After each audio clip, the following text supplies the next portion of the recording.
Hello everybody, welcome to this new lecture in the statistical mechanics series. Last lecture में जो हमने discuss किया माइक्रोकॉनिकल ensemble के साथ आइडल गैस के लिए एंट्रोपी का expression counting of micro states, okay, और फिर Boltzmann expression S equal to k log natural omega से एस। तो बेसिकली एस के लिए हमने एक करेक्टेड एक्सप्रेशन ऑब्टेन किया यूजिंग द गिब्स पैराडॉक्स, जिसमें हमें नोशन मिला कि हाँ, इंडिस्टिंग्विशिबिलिटी का नोशन हमें कंसिडरेशन में लेना ही पड़ेगा, ओके दिस। तो जो एस का करेक्ट एक्सप्रेशन है वो हमें ऑब्टेन हुआ था और फिर हमारा गिब्स पैराडॉक्स रिजॉल्व हो गया था। और आइडल गैस की एंट्रोपी का जो प्रॉपर एक्सप्रेशन है using the idea of indistinguishability, that is called the सपूट-एटवुड इक्वेशन, ओके। यहाँ पे मैं आपको कुछ चीज़ रेफ़र करना चाहूँगा। जब तक हमने गिब्स पैराडॉक्स के कारण जो करेक्शन इनकॉर्पोरेट करना था फैक्टोरियल एन के फैक्टर से डिवाइड करके, वो जब नहीं भी किया था तो एस का जो एक्सप्रेशन था उससे हमने टी और पी के एक्सप्रेशंस डिराइव किए थे using the partial derivatives with respect to appropriate variables. और फिर हमें इक्वेशन ऑफ स्टेट मिली थी। इक्वेशन ऑफ स्टेट हमें वही मिली थी जो थर्मोडायनेमिक्स से भी हम जानते हैं, okay, P V equal to N R T और whatever form, okay this. लेकिन म्यू का एक्सप्रेशन मैंने इवेल्युएट नहीं किया था, but mu basically depends on N. और अभी जो हमारा करेक्शन आया है वो बेसिकली ये एन डिपेंडेंट एक टर्म लेके आता है एस के एक्सप्रेशन में। तो अगर आप फिर से यहाँ टी और पी के एक्सप्रेशंस ऑब्टेन करें, मैं चाहूँगा आप फिर से ये करें, तो आप देखेंगे टी और पी के एक्सप्रेशंस वही ऑब्टेन हो रहे हैं। तो इक्वेशन ऑफ स्टेट भी हमारी वही ऑब्टेन हो रही है, ओके। जो एस का पुराना एक्सप्रेशन था, इंडिस्टिंक्टिबिलिटी का ध्यान रखें या ना रखें, टी और पी के एक्सप्रेशन या इक्वेशन ऑफ स्टेट के एक्सप्रेशन में कोई फर्क नहीं पड़ता है। बट म्यू का एक्सप्रेशन आप चेक कीजिए कि विदाउट दैट करेक्शन और विद दैट करेक्शन उस पर क्या फ़र्क पड़ता है, ओके। बट जो कन्वेंशनल थर्मोडायनेमिक्स है, जो आप ऑर्डिनली करते हैं, जहाँ आप म्यू और ये आइडियाज़ उतने इंट्रोड्यूस नहीं करते हैं initially, d q equal to केवल यहाँ तक आपका इंटरेस्ट होता है, d q equal to d U plus d W, जो ग्रेजुएट लेवल पे आपने जितनी थर्मोडायनेमिक्स की है इस तरह से हम करते हैं केवल, ओके। ये केमिकल पोटेंशियल का नोशन हम नॉर्मली नहीं इंट्रोड्यूस करते हैं, तो उस सेंस में वो कोई उससे फ़र्क नहीं पड़ता है, ओके दिस। और अगेन यहाँ पे वो नोशन भी आता है absolute value S of S और versus rate of change of S. जो ये टी और पी है, ये जो इनकी जो कैलकुलेशन होती है, ये पार्शियल डेरिवेटिव्स हैं इसके, तो ये rate of change of S पे डिपेंड करते हैं, okay. Absolute value of S, जैसे मैंने लास्ट लेक्चर में भी कहा था, जो हमारे ग्रिड का साइज़ होता है, जो एच जो है रिजोल्यूशन जो है कि एक सेल कितना वो ऑक्यूपाई करती है, वो एब्सोल्यूट वैल्यू ऑफ एस को तो अफेक्ट कर सकता है, पर रेट ऑफ चेंजेस में इसका इसेंशियली कोई रोल नहीं होता है, okay this you must also remember that. और जो हमारी ऑर्डिनरी थर्मोडायनेमिक्स होती है वो बेसिकली रेट ऑफ चेंजेस, किसी केवल एस का नहीं, आपकी थर्मोडायनेमिक्स इस तरह के एक्सप्रेशंस होती हैं, एक स्टेट से दूसरी स्टेट में जाने में कितना हीट का एक्सचेंज हुआ, उस प्रोसेस में कितना इंटरनल एनर्जी चेंज हुआ, उस स्टेप में कितना वर्क सिस्टम ने किया या सिस्टम पे वर्क किया गया, तो आप चेंजेस की बात करते हैं स्टेट 1 से 2 में। तो इसीलिए जो रिजल्ट्स हम एस के चाहे वो गलत एक्सप्रेशन से भी निकाल रहे हैं, जिसमें हमने इंडिस्टिंग्विशिबिलिटी का ध्यान नहीं भी रखा, तभी भी हमारी चीज़ें मैच कर रही हैं। तो उसका रीज़न ये है, ऑर्डिनरी थर्मोडायनेमिक्स एक्चुअली स्टेट्स के बीच चेंज को इंकॉर्पोरेट करती है, ओके। इनफैक्ट अगर आप जीरो फर्स्ट और सेकंड लॉ ऑफ थर्मोडायनेमिक्स के टर्म्स में सोचें तो रियली वहाँ तक केवल चेंजेस की बात होती है। हाँ, थर्ड लॉ पे ऑफ थर्मोडायनेमिक्स पे जब हम जाते हैं, नन्स लॉ भी जिसे कहते हैं, वो एंट्रोपी की पर्टिकुलर वैल्यू को फिक्स करने की कोशिश करती है, एब्सोल्यूट वैल्यू को at least at absolute zero of temperature पे क्रिस्टलाइन सब्सटेंस के लिए कि एंट्रोपी जीरो होती है, ओके। बट अदरवाइज जो बेसिकली हमारी थर्मोडायनेमिक्स है, it works only, it deals only with the changes, ठीक है, चेंजेस। अच्छा, let me again remind, microcanonical ensemble में हम बेसिक आइडिया ये होता है, आप किसी तरह से ये नंबर इवेलुएट करते हैं, नंबर ऑफ एक्सेसिबल स्टेट्स जो हैं, accessible micro states of the system, okay. Microcanonical ensemble मतलब close isolated system, number of particles change नहीं हो सकते हैं, वॉल्यूम चेंज नहीं हो सकता है, एनर्जी सिस्टम की फिक्स्ड है, कहीं एनर्जी का एक्सचेंज नहीं है, क्लोज आइसोलेटेड सिस्टम। और ये कैलकुलेशन हमने कुछ इस तरह से करते हैं, accessible volume of phase space निकाला, उसको h⁻3n से डिवाइड किया, वॉल्यूम ऑफ वॉल सेल, और इंडिस्टिंग्विशिबिलिटी के कारण बाद में हम ये फैक्टर भी ले आए, ओके दिस। अगर केवल एक स्पीसीज़ ऑफ पार्टिकल है, दो स्पीसीज़ होंगी तो फैक्टोरियल n1 फैक्टोरियल n2 से भी अलग अलग भी डिवाइड करना पड़ सकता है depending on the case, but this is how we proceed. और फिर एक बार ओमेगा आ गया तो वहाँ से हम जो थर्मोडायनेमिक कनेक्शन बनाते हैं स्टैटिस्टिकल मैकेनिक्स का, वो via this expression, Boltzmann expression, omega से S is equal to k log omega से इसका कनेक्शन है।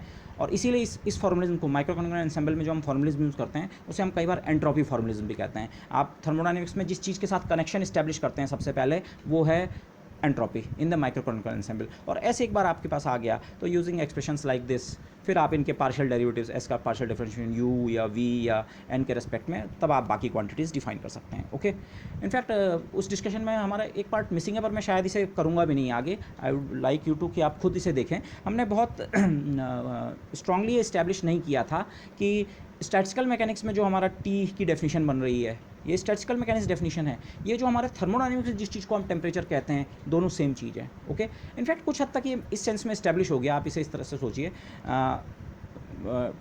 टी की वो डेफिनेशन लेके अगर हमने आइडियल गैस इक्वेशन निकाली तो एग्जैक्टली वो वही आई जो थर्मोडायनेमिक्स में होती है। तो इन अ सर्टेन सेंस इसी तरह से इन फैक्ट्स को इस्टेब्लिश किया जाता है। आप अलग अलग सिस्टम्स में जिनके थर्मोडायनेमिकल इक्वेशन ऑफ स्टेट आपको पता है, तो वो उन सिस्टम्स के लिए अगर आप ये काउंटिंग करके और फिर उसके लिए इक्वेशन ऑफ स्टेट निकालें तो वो मैच करती है। तो वही हमारा इस पे एक तरह से प्रूफ कंस्टिट्यूट हो गया कि हाँ, जो थर्मोडायनेमिक टेम्परेचर जो है और जो हम स्टैटिस्टिकल मैकेनिक्स में जिस टेम्परेचर की बात कर रहे हैं वो बोथ क्वांटिटीज़ क्या equal, and similar arguments can run for pressure and other quantities. Okay, और फिर इंपॉर्टेंट पॉइंट ये था माइक्रोइकोनॉमिकल एंसेम्बल में जो ये है, हम जो हमने बेसिक आइडिया एस्टैब्लिश किया था thermal equilibrium β1 = β2, beta basically 1/kT। Okay, beta by definition del log natural omega over del E के फैक्टर को हमने कहा था दिस।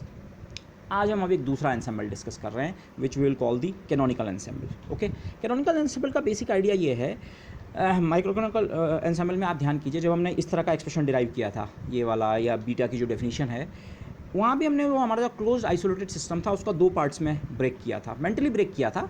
ओके, दोनों पार्ट्स एनर्जी एक्सचेंज कर सकते थे, लेकिन वहाँ पे जो ब्रेकिंग थी उसमें वो जो दो पार्ट्स थे, उन्हें 1 2 कहें या ए बी जो भी कहें, वो दोनों रिलेटिवली लार्ज साइज़ थे। हम ये नहीं कह रहे बराबर थे, पर दोनों जो थे सिस्टम्स लार्ज थे। लार्ज होने का मतलब से इसमें नंबर ऑफ पार्टिकल n1 है और उसमें n2 हैं, और n1 + n2 n total constant था, बट n1 और n2 दोनों रिलेटिवली लार्ज थे।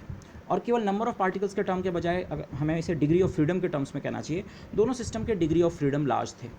ओके, वो क्यों इंपॉर्टेंट है वो अभी आगे देखेंगे। ओके, नेक्स्ट पेज पे। बट ये अब यहाँ भी हम ऐसी कुछ वो करने वाले हैं, लेकिन इस समय जिस सिस्टम को हम स्टडी करना चाहते हैं वो बेसिकली एक बहुत छोटा सिस्टम है। छोटे से मेरा सेंस क्या है, इनफैक्ट जिस सिस्टम को हम स्टडी करना चाहते हैं वो बहुत बहुत बहुत बहुत छोटा भी हो सकता है, एक सिंगल एटम भी हो सकता है, एक सिंगल एटम की भी आप स्टडी कर सकते हैं वो, और वो रिलेटिवली लार्ज भी हो सकता है। से आपके पास कुछ अमाउंट ऑफ कोई मैटर है, लेकिन ये जो सिस्टम है ये बाई इटसेल्फ हमने इसे प्लेस कर रखा है एक बड़े इन्वायरमेंट में। इस इन्वायरमेंट को हम रिजर्वायर या हीट बात करेंगे, जिसके साथ वो एनर्जी एक्सचेंज कर रहा है। एनर्जी एक्सचेंज तो यहाँ भी हो रहा था, पर यहाँ जिन दो सेगमेंट्स में एनर्जी का एक्सचेंज हो रहा था वो दोनों लार्ज सिस्टम्स थे। यहाँ जिस सिस्टम पे हम कंसंट्रेट कर रहे हैं वो बाई इटसेल्फ स्मॉल या रिलेटिवली लार्ज भी हो सकता है, बट ये रिजर्वायर या बाथ जिसे हम कह रहे हैं, वो इन्वायरमेंट जिसमें उस सिस्टम को रखा हुआ है उसके मुकाबले ये बहुत छोटा है। ओके, तो से फॉर एग्जांपल मैं एटम कहूँ, ये एक एटम है और आपने इसे बाकी एटम्स बहुत सारे 1 मोल एटम या इवन मोर उस वाले इन्वायरमेंट में रखा हुआ है। आप एक पर्टिकुलर एटम को इन्वेस्टिगेट कर रहे हैं, तो वो पर्टिकुलर एटम हमारा सिस्टम है। ओके, तो यहाँ पे डिफरेंस क्या है, system overall system close system, overall system close system, उसके दो पार्ट्स, लेकिन यहाँ पे दोनों पार्ट्स बाई इटसेल्फ लार्ज थे। यहाँ एक पार्ट जो है दूसरे के मुकाबले वेरी वेरी स्मॉल है। तो ये पार्ट हमारा इंटरेस्ट इस पार्ट की स्टडी करने में, ये हमारा सिस्टम है और इसको हम कहेंगे रिजर्वायर। रिजर्वायर के साथ एनर्जी का एक्सचेंज हो सकता है, बट ये पार्ट जो है इसके डिग्रीज ऑफ फ्रीडम इसके डिग्रीज ऑफ फ्रीडम के मुकाबले बहुत कम है। Okay, so this again microcanonical ensemble के लिए पहले एक चीज़ आपको रिकॉल करना चाहूँगा कि close isolated system in equilibrium होता है, जो हमने स्टडी की थी माइक्रोइकोनॉमिकल एंसेम्बल की स्टडी में, और वहाँ पे जो हमारा फेज स्पेस में डेंसिटी डिस्ट्रीब्यूशन है वो इस प्रकार का कांस्टेंट होता है। लेकिन कांस्टेंट कहाँ, केवल एनर्जी शेल में। पहले तो हम कहते हैं एनर्जी की एक फिक्स्ड वैल्यू, और फिर हम एक आइडिया लेते हैं ना, एनर्जी की फिक्स्ड वैल्यू तो डिफाइन करना बहुत ही मुश्किल है, तो एनर्जी की एक रेंज है, वो रेंज कितनी भी छोटी है, थोड़ा ज़्यादा हो सकती है, बट ई से लेकर E+D। और अगेन जो मेरा रिप्रेजेंटेटिव फिगर है मैंने वही ड्रॉ किया है। ओके, ये शायद हमारी एक एनर्जी शेल है ई से लेकर E+D की बीच। तो हमारे सिस्टम जो है फेज स्पेस में उसको एक्सेसिबल वॉल्यूम जो है केवल ये वाला है, केवल इसके अंदर जो स्टेट्स लाई करती हैं वो उनको ऑक्यूपाई कर सकता है। ओके, तो प्रोबेबिलिटी डिस्ट्रीब्यूशन यहाँ पे यही तो बता रहा है, डेल्टा H - E। ये कह रहा है अच्छा ये रो की वैल्यू कांस्टेंट है, लेकिन वो कांस्टेंट वैल्यू भी कब है, जब हैमिल्टोनियन जो है सिस्टम का टोटल एनर्जी वो किसी फिक्स्ड वैल्यू E के बराबर है। और अगर हमारी एनर्जी इससे अलग है, इस शेल के अंदर लाई नहीं करती है, यहाँ बहुत इससे ज़्यादा है या कम है, तो फिर प्रोबेबिलिटी जीरो है। Okay, this is the probability distribution for the microcanonical ensemble. In fact this is the density distribution. और प्रोबेबिलिटी के टर्म्स में कहें तो प्रोबेबिलिटी डिस्ट्रीब्यूशन जो है, if energy lies within the shell तो प्रोबेबिलिटी कांस्टेंट है, अदरवाइज जीरो। डेंसिटी डिस्ट्रीब्यूशन और प्रोबेबिलिटी डिस्ट्रीब्यूशन बेसिकली दोनों एक ही चीज़ है, दोनों में एक कांस्टेंट का अंतर हो सकता है, बट अदरवाइज दोनों सेम चीज़ है। वैसे भी हमने इनको यूज़ करके हमने एवरेजेस कैलकुलेट करने हैं, तो एवरेजेस में क्योंकि आपको नॉर्मलाइजेशन का ध्यान रखना पड़ता है, इसलिए ओवरऑल ये और ये सेम कांस्टेंट, इन दोनों के बीच एक कांस्टेंट का अंतर है। तो इस में कई बार हो सकता है कैलकुलेशन करते हुए इसको यूज़ करूँ या इसको यूज़ करूँ, बट दोनों से आपको सेम रिजल्ट मिलेगा। ओके, क्योंकि फाइनली हमें एवरेज क्वांटिटीज़ कैलकुलेट करनी है। Remember this is something like, जैसे क्वांटम मैकेनिक्स में हम एक्सपेक्टेशन वैल्यू कैलकुलेट करते हैं, एवरेज वैल्यू किसी चीज़ की, तो आप वहाँ पे चाहे साइज इस्तेमाल करें या N times size, normalize size इस्तेमाल करें, आपका आंसर सेम बनेगा, क्योंकि आपके डिनोमिनेटर में इंटीग्रल साइज स्टार साइज से आप डिवाइड करते हैं नॉर्मलाइजेशन फैक्टर से, so you take care of that. तो वही आइडिया है। रो फेज स्पेस में डेंसिटी डिस्ट्रीब्यूशन है, पी जब हम कहते हैं वो प्रोबेबिलिटी डिस्ट्रीब्यूशन है। ओके, हम इस तरह के सवाल पूछते हैं, क्या प्रोबेबिलिटी है कि सिस्टम की एनर्जी ई होगी।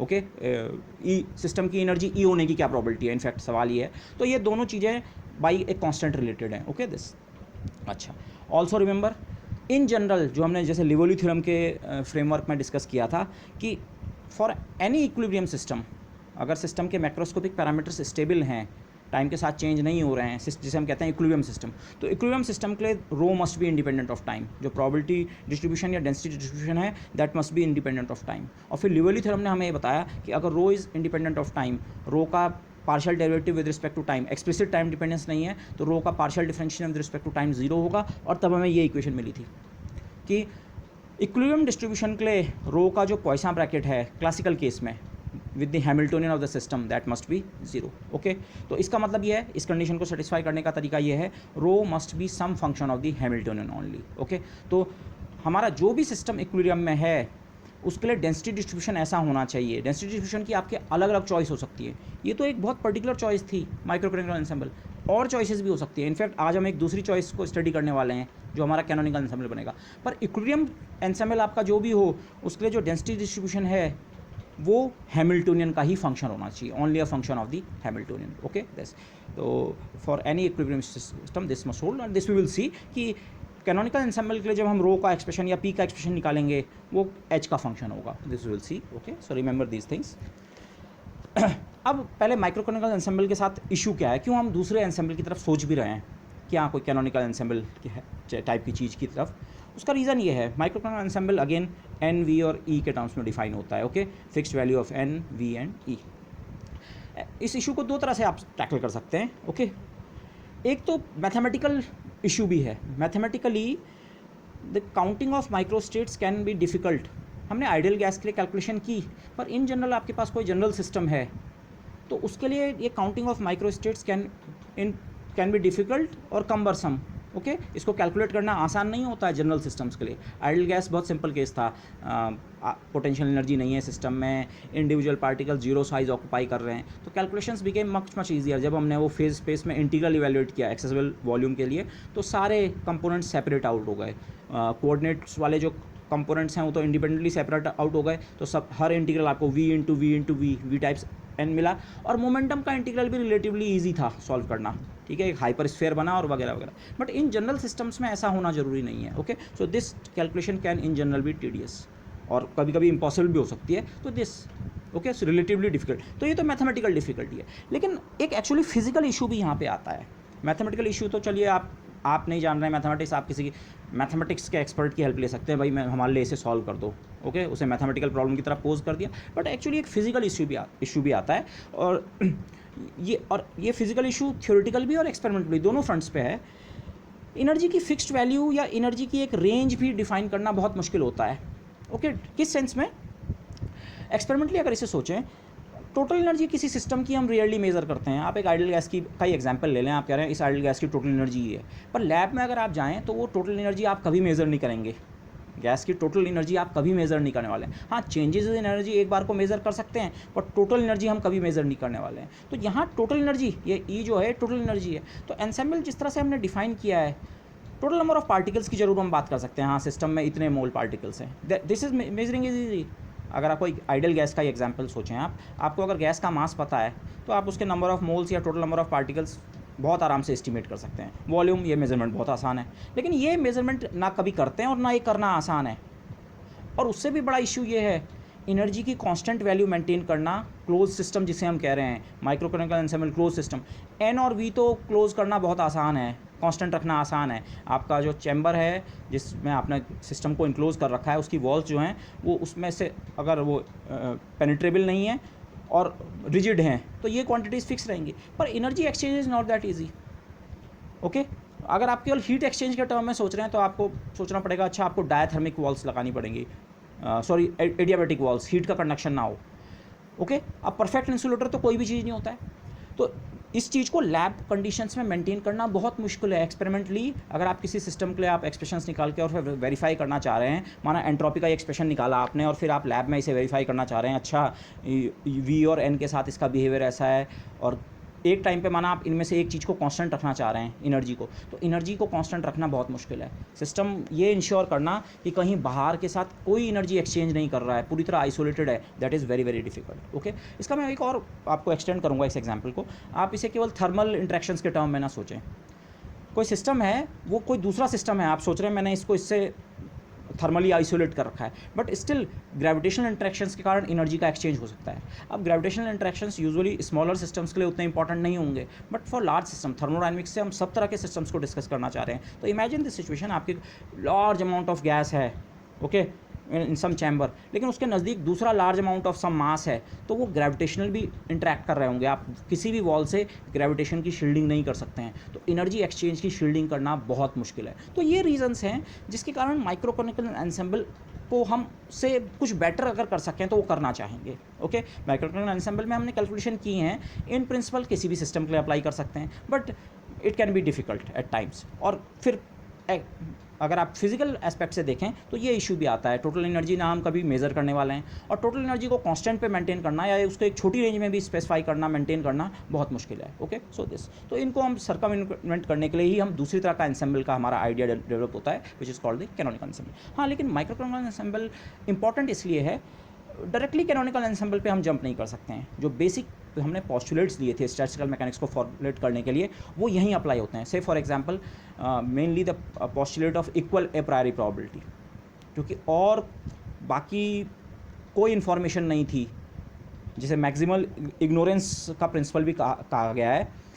अगर हमारे पास कोई और इन्फॉर्मेशन नहीं थी तो फिर ये पॉस्टुलेट करना स्वाभाविक सा बन रहा था कि हाँ, सिस्टम अपनी एक्सेसिबल माइक्रो स्टेट्स में से किसी में भी उसके पाए जाने की प्रोबेबिलिटी इक्वल है। तो जो postulate of equal A प्रायोरी probability है वो एक्चुअली इस सिस्टम में एग्जैक्टली अप्लाई किया जा सकता है, और वहीं से फिर हमने डेवलप करके अपने बाकी यहाँ के रिजल्ट्स निकाले। ओके, और फिर वहाँ से बेसिकली जो बोल्ट्जमैन एक्सप्रेशन है उसको अगर मैं ये भी ना कहूँ डिराइव किया है, एटलीस्ट हम उसका जस्टिफिकेशन देख पा रहे हैं कि हाँ, एस इज़ रिलेटेड टू के बी लॉग नेचुरल ओमेगा। अब एक बार वो एक्सप्रेशन हमारे हाथ में आ गया, बेसिक फॉर्मूलेज में आ गया, तब हम दूसरे एंसेंबल्स की तरफ मूव कर सकते हैं। तो let's start with the canonical ensemble now. Basically canonical ensemble क्या है, अगर मैं पैरामीटर्स के टर्म में बात करूं, एन, वी और टी फिक्स्ड है। आपका एक कोई सिस्टम है जिसमें नंबर ऑफ पार्टिकल्स फिक्स्ड है, उस सिस्टम का वॉल्यूम फिक्स्ड है, और साथ साथ उस सिस्टम का टेम्परेचर फिक्स्ड है। ओके, टेम्परेचर को अगर अभी आप ये हम बाद में वैसे इंट्रोड्यूस करेंगे कि टेम्परेचर का आइडिया कहाँ से आ रहा है इसमें, बट बेसिकली टेम्परेचर कैसे मेंटेन करते हैं किसी सिस्टम का, लैब इन्वायरमेंट में ही सोचें, क्योंकि यहाँ दिक्कत आ रही थी एनर्जी को कांस्टेंट मेंटेन करने के लिए। तो ई की जगह हम यहाँ टी ले आए हैं। कैनोनिकल एंसेंबल में जो क्वांटिटीज़ कांस्टेंट हैं एन, वी और टी। तो लैब इन्वायरमेंट में सोचें आपको किसी सिस्टम का स्मॉल अमाउंट ऑफ कोई सब्सटेंस है, उसका टेम्परेचर कांस्टेंट मेंटेन करना है। तो लैब में हम करते कैसे हैं ऐसे, उस सिस्टम को किसी हीट बाथ में प्लेस कर देते हैं, उस सिस्टम को एक लार्जर इन्वायरमेंट में प्लेस कर देते हैं जिस लार्जर इन्वायरमेंट का टेम्परेचर कांस्टेंट है 30 डिग्री के अराउंड। से आपको किसी स्मॉल ये वॉल्यूम है, इसका टेम्परेचर 30 डिग्री के अराउंड मेंटेन करना है। तो इसका तरीका यह होता है, आप इसको एक हीट बाथ में इमर्स कर देते हैं, जिस हीट बाथ का टेम्परेचर आपने 30 डिग्री पे मेंटेन कर रखा है। ओके, इशू यहाँ पे ये होता है, ये जो हमारा सिस्टम है ये इस हीट बाथ के मुकाबले स्मॉल होना चाहिए। उससे ये होता है, यहाँ का अगर थोड़ा बहुत फ्लक्चुएशंस हुए भी तो वो फ्लक्चुएशंस का असर यहाँ नहीं आएगा। ओके, ये कांस्टेंट टेम्परेचर पे आपका मेंटेन रहेगा। और जब मैं ये जो हमारा हीट बाथ है, मैं इसे बाथ या रिजर्वॉयर कहूँगा, तो बात है रिजर्वायर का सेंस ये है, उसकी हीट कैपेसिटी इनफाइनाइट है। ओके से इसको इस तरह सोचिए आप, ये सिचुएशन, माना फॉर सम रीज़न मैं इस सिस्टम को 30 डिग्री पे मेंटेन करना चाह रहा था। Okay but for some reason मेरा ये सिस्टम क्या है, टाइम के साथ इसका टेम्परेचर डिक्रीज़ हो रहा है, तो ये अपने रिजर्वायर से कुछ अमाउंट ऑफ हीट बोरो कर सकता है, वहाँ से कुछ अमाउंट ऑफ हीट एक्सट्रैक्ट कर सकता है। ओके और लेकिन रिजर्वायर ऐसा सिस्टम है जिसके इन प्रिंसिपल इनफाइनाइट हीट कैपेसिटी है, मतलब उसमें अगर कुछ हीट हम उससे ले भी लें और कुछ हीट अगर उसे दे भी दें तो उसके टेम्परेचर पे कोई फ़र्क नहीं पड़ने वाला है। ओके नॉर्मली आप सिंपली उस टर्म्स में सोचें, अगर आप केवल किसी सिस्टम से हीट बोरो करें तो उसका टेम्परेचर डिक्रीज़ होता है, बाकी चीज़ों पे अगर फ़र्क ना पड़े, और अगर सिस्टम को हीट दें तो टेम्परेचर बढ़ता है। तो अब अगर नॉर्मली अगर आप दो ऑब्जेक्ट्स कॉन्टैक्ट में हैं, एक का टेम्परेचर बढ़ता है तो दूसरे का घटता है, बट यहाँ पे जो हमारा सिस्टम है, रेलिवेंट सिस्टम, इसका टेम्परेचर कांस्टेंट कैसे मेंटेन हो रहा है, क्योंकि ये डिपेंडिंग ऑन इसको हीट की ज़रूरत है या हीट यहाँ से बाहर निकलनी है। अगर इसका टेम्परेचर बढ़ रहा है तो हीट यहाँ से बाहर जा सकती है, टेम्परेचर कम हो रहा है हीट बाहर से आ सकती है। लेकिन ये बाहर वाला सिस्टम इतना बड़ा है, इसके डिग्रीज ऑफ फ्रीडम इतने ज़्यादा हैं कि ये थोड़ा अमाउंट ऑफ हीट इसके साथ अगर एक्सचेंज भी करे तो उसके टेम्परेचर पर कोई फ़र्क नहीं पड़ने वाला है। So this is the important idea. यहाँ पर जो हम कंसिडरेशन ले रहे हैं, हमारा सिस्टम जो है that is small compare to the heat bath. Small होने का मतलब ये नहीं आप सिंगल एटम की बात कर रहे हैं, अगेन स्मॉल का मतलब 1 मोल गैस भी हो सकता है। हमने जो माइक्रोकेमिकल एंसेंबल में जो सिस्टम लिया था वो भी हो सकता है, बट आपको ध्यान ये रखना है इस समय हमारा सिस्टम एक्चुअली एक हीट बाथ के साथ कॉन्टैक्ट में, और हीट बाथ के साथ कॉन्टैक्ट में होने का लास्ट में मतलब ये निकलने वाला है, उसका टेम्परेचर कॉन्स्टेंट होना चाहिए। ओके दिस टेम्परेचर आप ध्यान रखिए, टेम्परेचर एक मैक्रोस्कोपिक क्वांटिटी है, it can only be defined for large enough systems. Okay temperature microscopic quantity नहीं है, अगर आप उसकी वो डेफिनेशन भी देख लें, एस का डिफ्रेंशिएशन है विद रिस्पेक्ट टू यू, और एस एक मैक्रोस्कोपिक वो है, आप वो एक एक माइक्रोस्टेट पे डिपेंड नहीं करती है, टोटल नंबर ऑफ माइक्रोस्टेट्स पे डिपेंड करता है, S equal to k log natural omega. या थर्मोडायनेमिक्स में भी एक मैक्रोस्कोपिक वेरिएबल है। तो ये बेसिकली टेम्परेचर आप लार्ज इनफ सिस्टम के लिए डिफाइन कर सकते हैं। अगर आपके पास कोई सिंगल एटम है, सिंगल एटम के टेम्परेचर कहने का कोई सेंस नहीं होता है। नॉर्मल थर्मोडायनेमिक्स से आप जानते हैं, ऑर्डिनरी टेम्परेचर को हमसे आइडियल गैस के लिए रिलेट करते हैं, एवरेज काइनेटिक एनर्जी से रिलेट करते हैं। Apart from some factors, temperature is related to the average kinetic energy. कम टेम्परेचर मतलब कम एवरेज काइनेटिक एनर्जी, ज़्यादा टेम्परेचर मतलब ज़्यादा average kinetic energy for an ideal gas. तो लेकिन सिंगल एटम के लिए टेम्परेचर कहने का कोई सेंस नहीं है, एवरेज है वो, तो जब आप पे लार्ज इनफ सिस्टम होगा तभी हम टेम्परेचर की बात कर सकते हैं। तो ये जो रिजर्वायर जो है, आप हमेशा इस रिजर्वायर के टेम्परेचर की बात कर सकते हैं। ये सिस्टम अगर रिलेटिवली छोटा है, सिंगल एटम, इसके टेम्परेचर की आप डायरेक्टली बात ना कर सकते, लेकिन आप इसे ऐसा कह सकते हैं, ये हमने कांस्टेंट टेम्परेचर पे मेंटेन कर रखा है वाया ए रिजर्वायर। आपने उसे एक रिजर्वायर के कांटेक्ट में रखा है, जिस रिजर्वायर का टेम्परेचर टी है, तो ये भी अगर ये स्मॉल है इसके मुकाबले तो ये भी टी टेम्परेचर पे मेंटेन रहेगा। सो this is the basic idea. Okay अच्छा, और टेम्परेचर जो है लैब में मेज़र करना भी आसान होता है। You just have to put a thermometer, zero law of thermodynamics, system के कांटेक्ट में कोई ऑब्जेक्ट रखी और उससे आप टेम्परेचर, थर्मामीटर रखा और आप टेम्परेचर मेज़र कर सकते हैं। और टेम्परेचर कंट्रोल करना भी बहुत ईजी होता है। ओके लैब कंडीशंस में ये टोटल एनर्जी के मुकाबले टेम्परेचर मेज़र करना भी आसान है, और कंट्रोल, टोटल टेम्परेचर का तो कोई मतलब ही नहीं हुआ, temperature of the system, simply temperature measure करना भी आसान है और कंट्रोल करना भी ईजी है। ओके सो और अगेन मैं रिमाइंड कराऊंगा, सिस्टम हमारा इंटरेस्ट इसमें है। हम फॉर्मुलिज्म के टाइम पे रिजर्वायर की बात करेंगे, पर बाद में रिजर्वायर हमारे फॉर्मुलिज्म से हट जाएगा। ठीक है, रिजर्वायर की किसी प्रॉपर्टी की जरूरत नहीं पड़ेगी, केवल रिजर्वायर के टेम्परेचर की जरूरत पड़ेगी। This we will see. Okay तो सिस्टम जो है हमारा, जिसके हम स्टडी करना चाहते हैं, वो एक सिंगल एटम भी हो सकता है और इटसेल्फ वो लार्ज भी हो सकता है, but still immerse in an even larger heat bath. System से बड़ा फिर वो हीट बाथ है, और इन प्रिंसिपल जो हमारा हीट बाथ है उसका साइज़ इनफाइनाइट है। इनफाइनाइट मतलब हीट कैपेसिटी के सेंस में मेरा सेंस वो है। जब इनफाइनाइट हीट कैपेसिटी तभी होगी जब उसमें नंबर ऑफ पार्टिकल्स इन्फिनिटी होंगे। तो सिस्टम जो भी है वो, अगर मैं इस तरह से हाथ से दिखाऊं, इतना है या इतना है या इतना, लेकिन सिस्टम जितना भी बड़ा है, रिजर्वायर उससे बहुत बहुत बड़ा, इनफैक्ट इनफाइनाइट साइज़ है रिजर्वायर का। तो दिस, सो रिमेंबर दिस। अच्छा, अब यहाँ पे मैंने ये 3 अलग अलग वो बनाए हैं। Okay I try to draw something over here. ये क्या है, पहले जरा ये जो पहला पार्टीशन है, यहाँ मैं माइक्रोकॉनिकल एंसेंबल के ही आइडिया को रिपीट कर रहा हूँ। माइक्रोकॉनिकल एंसेंबल में ध्यान कीजिए, हमने डिस्कशन कुछ इस तरह से किया था, से कोई क्लोज आइसोलेटेड सिस्टम है, लेकिन अगर हम उसको हाइपोथेटिकली 2 पार्ट्स में ब्रेक करें, और ये ब्रेकिंग आप किसी तरह से भी कर सकते थे, ऐसे में मतलब कोई भी 2 सेगमेंट्स, तो हमें एक रिलेशन मिला था कि अगर इस पार्ट के number of degrees of freedom omega 1 है और इस पार्ट के sorry not degrees of freedom the number of accessible states, और इस सेक्शन के number of accessible states omega 2 हैं, तो हमें ये कंडीशन मिली थी कि अगर सिस्टम में इक्विलिब्रियम है तो this must hold, okay, del log natural omega over del E for each segment must be equal. और इसी पैरामीटर को हमने बीटा डिफाइन किया था। फिर हमने कहा था अच्छा इक्विलिब्रियम कंडीशन में बीटा 1 बराबर बीटा 2 होना जरूरी है, ओके। और फिर हमने वहीं से बीटा को हमने कहा था अच्छा थर्मोडायनेमिक्स में तो ऑर्डिनरी थर्मोडायनेमिक्स में तो थर्मल इक्विलिब्रियम मतलब टेम्परेचर की इक्वालिटी होती है, तो वहीं से हमने एस्टिमेट किया था अच्छा beta must be related to temperature in some way. और फिर चाहे हमने डायरेक्टली प्रपोज किया या बाद में वो आइडियल गैस इक्वेशन से आप सोचिए वो हमने एक तरह से प्रूव कर दिया कि beta is 1/kBT, Boltzmann factor times the temperature. तो beta basically inverse temperature, okay, माइक्रोटन एंसेंबल में। और उसके अलावा फिर हमने और तरह के वो भी किए थे। अगर ये तो केवल एनर्जी एक्सचेंज था, जब हमने केवल एनर्जी एक्सचेंज अलाउ किया था तो थर्मल इक्विलिब्रियम ये कंडीशन मिली थी विच is the condition for thermal equilibrium. ऐसे ही जब हमने दोनों पार्टिकल्स दोनों सेक्शंस जो हैं उनके बीच वॉल्यूम का एक्सचेंज भी अलाउ किया था, तो हमें पता लगा था उस केस में दिस क्वांटिटी ईटा जिसे हमने डिफाइन किया था which is the differentiation of log natural omega with respect to volume keeping U and N fixed, basically जो P/T के बराबर है। तो थर्मल इक्विलिब्रियम के कारण टी तो पहले ही मेंटेन्ड है, लेकिन अब अगर वॉल्स भी मूव कर सकती हैं चैम्बर की, तो वो वॉल्स ऑफ चैम्बर तब तक मूव करेंगी जब तक दोनों तरफ का प्रेशर ना इक्वल हो जाए, तो प्रेशर इक्विलिब्रियम भी। और उसके अलावा फिर अगर हमने पार्टिकल का एक्सचेंज भी अलाउ किया था तो हमें केमिकल इक्विलिब्रियम भी मिला था, okay, μ1 must be equal to μ2, okay, on both sides. तो ये हमने वहाँ इस्टेब्लिश किया था। बट रिमेंबर वहाँ पे मेन चीज़ ये थी, ये दोनों ओमेगा तो इन जनरल हमें ओमेगा का एक फीचर पता है, किसी भी सिस्टम के लिए omega increases very very rapidly with energy, okay. Large systems के लिए तो एटलीस्ट बहुत रैपिडली इंक्रीज करता है विद इंक्रीजिंग एनर्जी, ओके। यहाँ ये दोनों सिस्टम्स जिसमें हमने इसे पार्टीशन किया था अपने सिस्टम को, ये और ये सब सिस्टम्स जो थे ये रिलेटिवली लार्ज साइज़ के थे। हम ये नहीं कह रहे एग्जैक्टली बराबर, पर कोई एक दूसरे के मुकाबले बहुत छोटा नहीं था, हमने इस तरह से बात की थी। तो omega 1 and omega 2 both where large, okay, क्योंकि जो सब सिस्टम्स 1 और 2 हैं, ये सब सिस्टम 1 और ये सब सिस्टम 2, ये दोनों लार्ज थे, तो ओमेगा 1 ओमेगा 2 रिलेटिवली लार्ज थे, relatively absolutely very very large.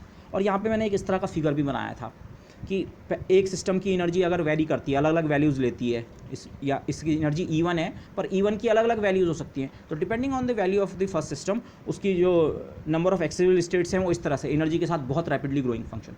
जबकि दूसरे सिस्टम की एनर्जी, क्योंकि अगर इस सिस्टम पे कम एनर्जी है तो दूसरे पे ज़्यादा होगी एंड वाइस वर्सा, दूसरे सिस्टम की जो नंबर ऑफ एक्सेसिबल स्टेट्स हैं वो इस तरह का बिहेवियर, ओके। तो फिर हमने देखा था कि इस सिस्टम के फर्स्ट सेगमेंट के किसी पर्टिकुलर एनर्जी से पाई जाने की प्रोबेबिलिटी जो है वो ओमेगा 1 इंटू ओमेगा 2 का प्रोडक्ट होता है, apart from a normalization factor in the denominator.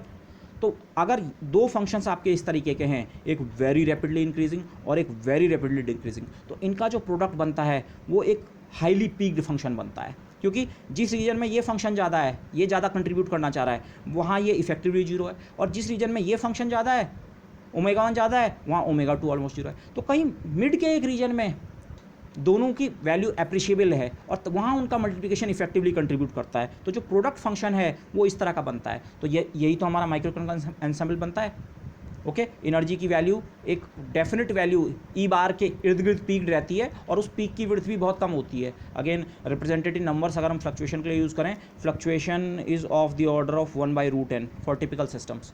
तो फ्लक्चुएशंस इफेक्टिवली ना के बराबर हैं।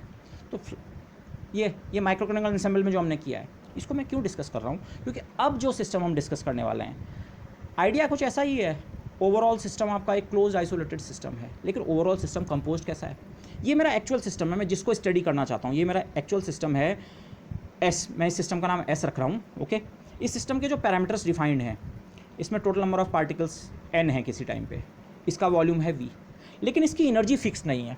इसकी एनर्जी को मैं E1 लिख रहा हूँ, और ये सिस्टम हमने एक हीट बाथ में या एक रिजर्वायर में रखा हुआ है। रिजर्वायर बेसिकली दूसरा सिस्टम, उसका इन्वायरमेंट, जिसके साथ ये एनर्जी का एक्सचेंज कर सकता है। यहाँ भी आप बोल सकते हैं अच्छा ये इसके इन्वायरमेंट पे रखा हुआ है, पर ये इसके लिए हीट बाथ की तरह नहीं है। इसके डिग्री ऑफ फ्रीडम इसके डिग्री ऑफ फ्रीडम से बहुत ज़्यादा नहीं है, अंतर हो सकता है पर ऐसे, पर यहाँ जो है इसके डिग्री ऑफ फ्रीडम इससे बहुत ज़्यादा है। तो ये बात है, सिस्टम हमारा relatively small degrees of freedom, bath के degrees of freedom very very very large, in principle infinite, okay this.